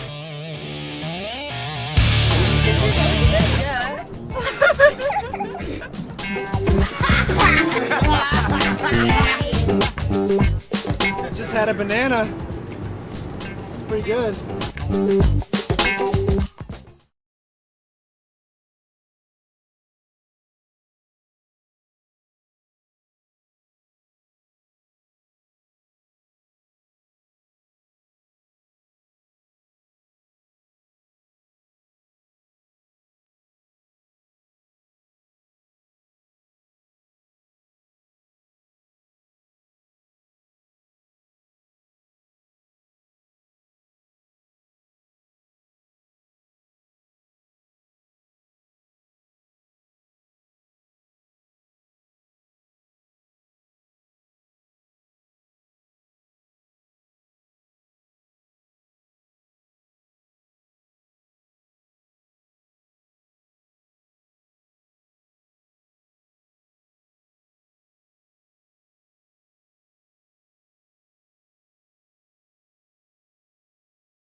What a heavy day of action on a big Sunday here in Peniche for the Moche Rip Curl Pro Portugal, running 19 heats, small round conditions early in the morning, and we saw an increase in size, favorable wind conditions to see fireworks in massive numbers, and a lot of drama added to the world title race here in 2015. We got to see big under pressure moments, big come from behind waves that came through big time to start getting close to the quarterfinals, and a big final day. And everybody's still here on hand celebrating the new Portuguese prince, Frederico Moraes, who's already into the quarterfinals, sun up to sundown. As we welcome you to the WSL post show for stop number 10 of the Samsung Galaxy Championship Tour. Joe Chappelle alongside a couple of my favorite surfers, Strader Wazalewski, Pete Mel. Interesting day today. Thinking about the waves that we have on hand, Pete, was that a little bit of a surprise for you? How did we end up scoring so hard? I don't think so. I mean, we thought this morning was going to be smaller than it was, which was a nice surprise, I guess, in that sense. But we did know that Surfline had forecasted a bump later in the afternoon. They forecasted winds to kind of turn slightly onshore, which never really got very strong in onshore. It was only there for maybe a heat, and then it turned back and got gorgeous, and that's what they called for. So, I mean, I think we weren't probably thinking it was going to be as high quality as it ended up being right in the middle of the day. That's what I would say. Exciting one, Strider. Sun up to sundown. Big moments for you in the water as well. That had to have been amazing getting the view from the channel there. Yeah, we just knew that it was going to turn on as that tide went out, and it did. Mother Nature delivered, and the forecast was good. We saw the bump coming, it hit, and we got to see those guys get barreled, and we saw, you know, some amazing moments. We saw title hopes get squandered. We saw other people move in. The chess game continues. I can't wait to see this thing play out for the checkmate. Well, this one man was already a local hero, and now his status is even bigger here in Portugal. A quarterfinalist now at the Moche Rip Curl Pro. Frederico Moraes is with Chelsea Cannell. Yeah, Joe, you know, if I thought the crowd on the beach was loud, you should have seen the crowd here at the competitors area. This guy got a hero's welcome, everybody cheering, clapping, and screaming. You're just sitting here taking that all in. We've had an incredible day. How happy are you with the ability to show surf fans across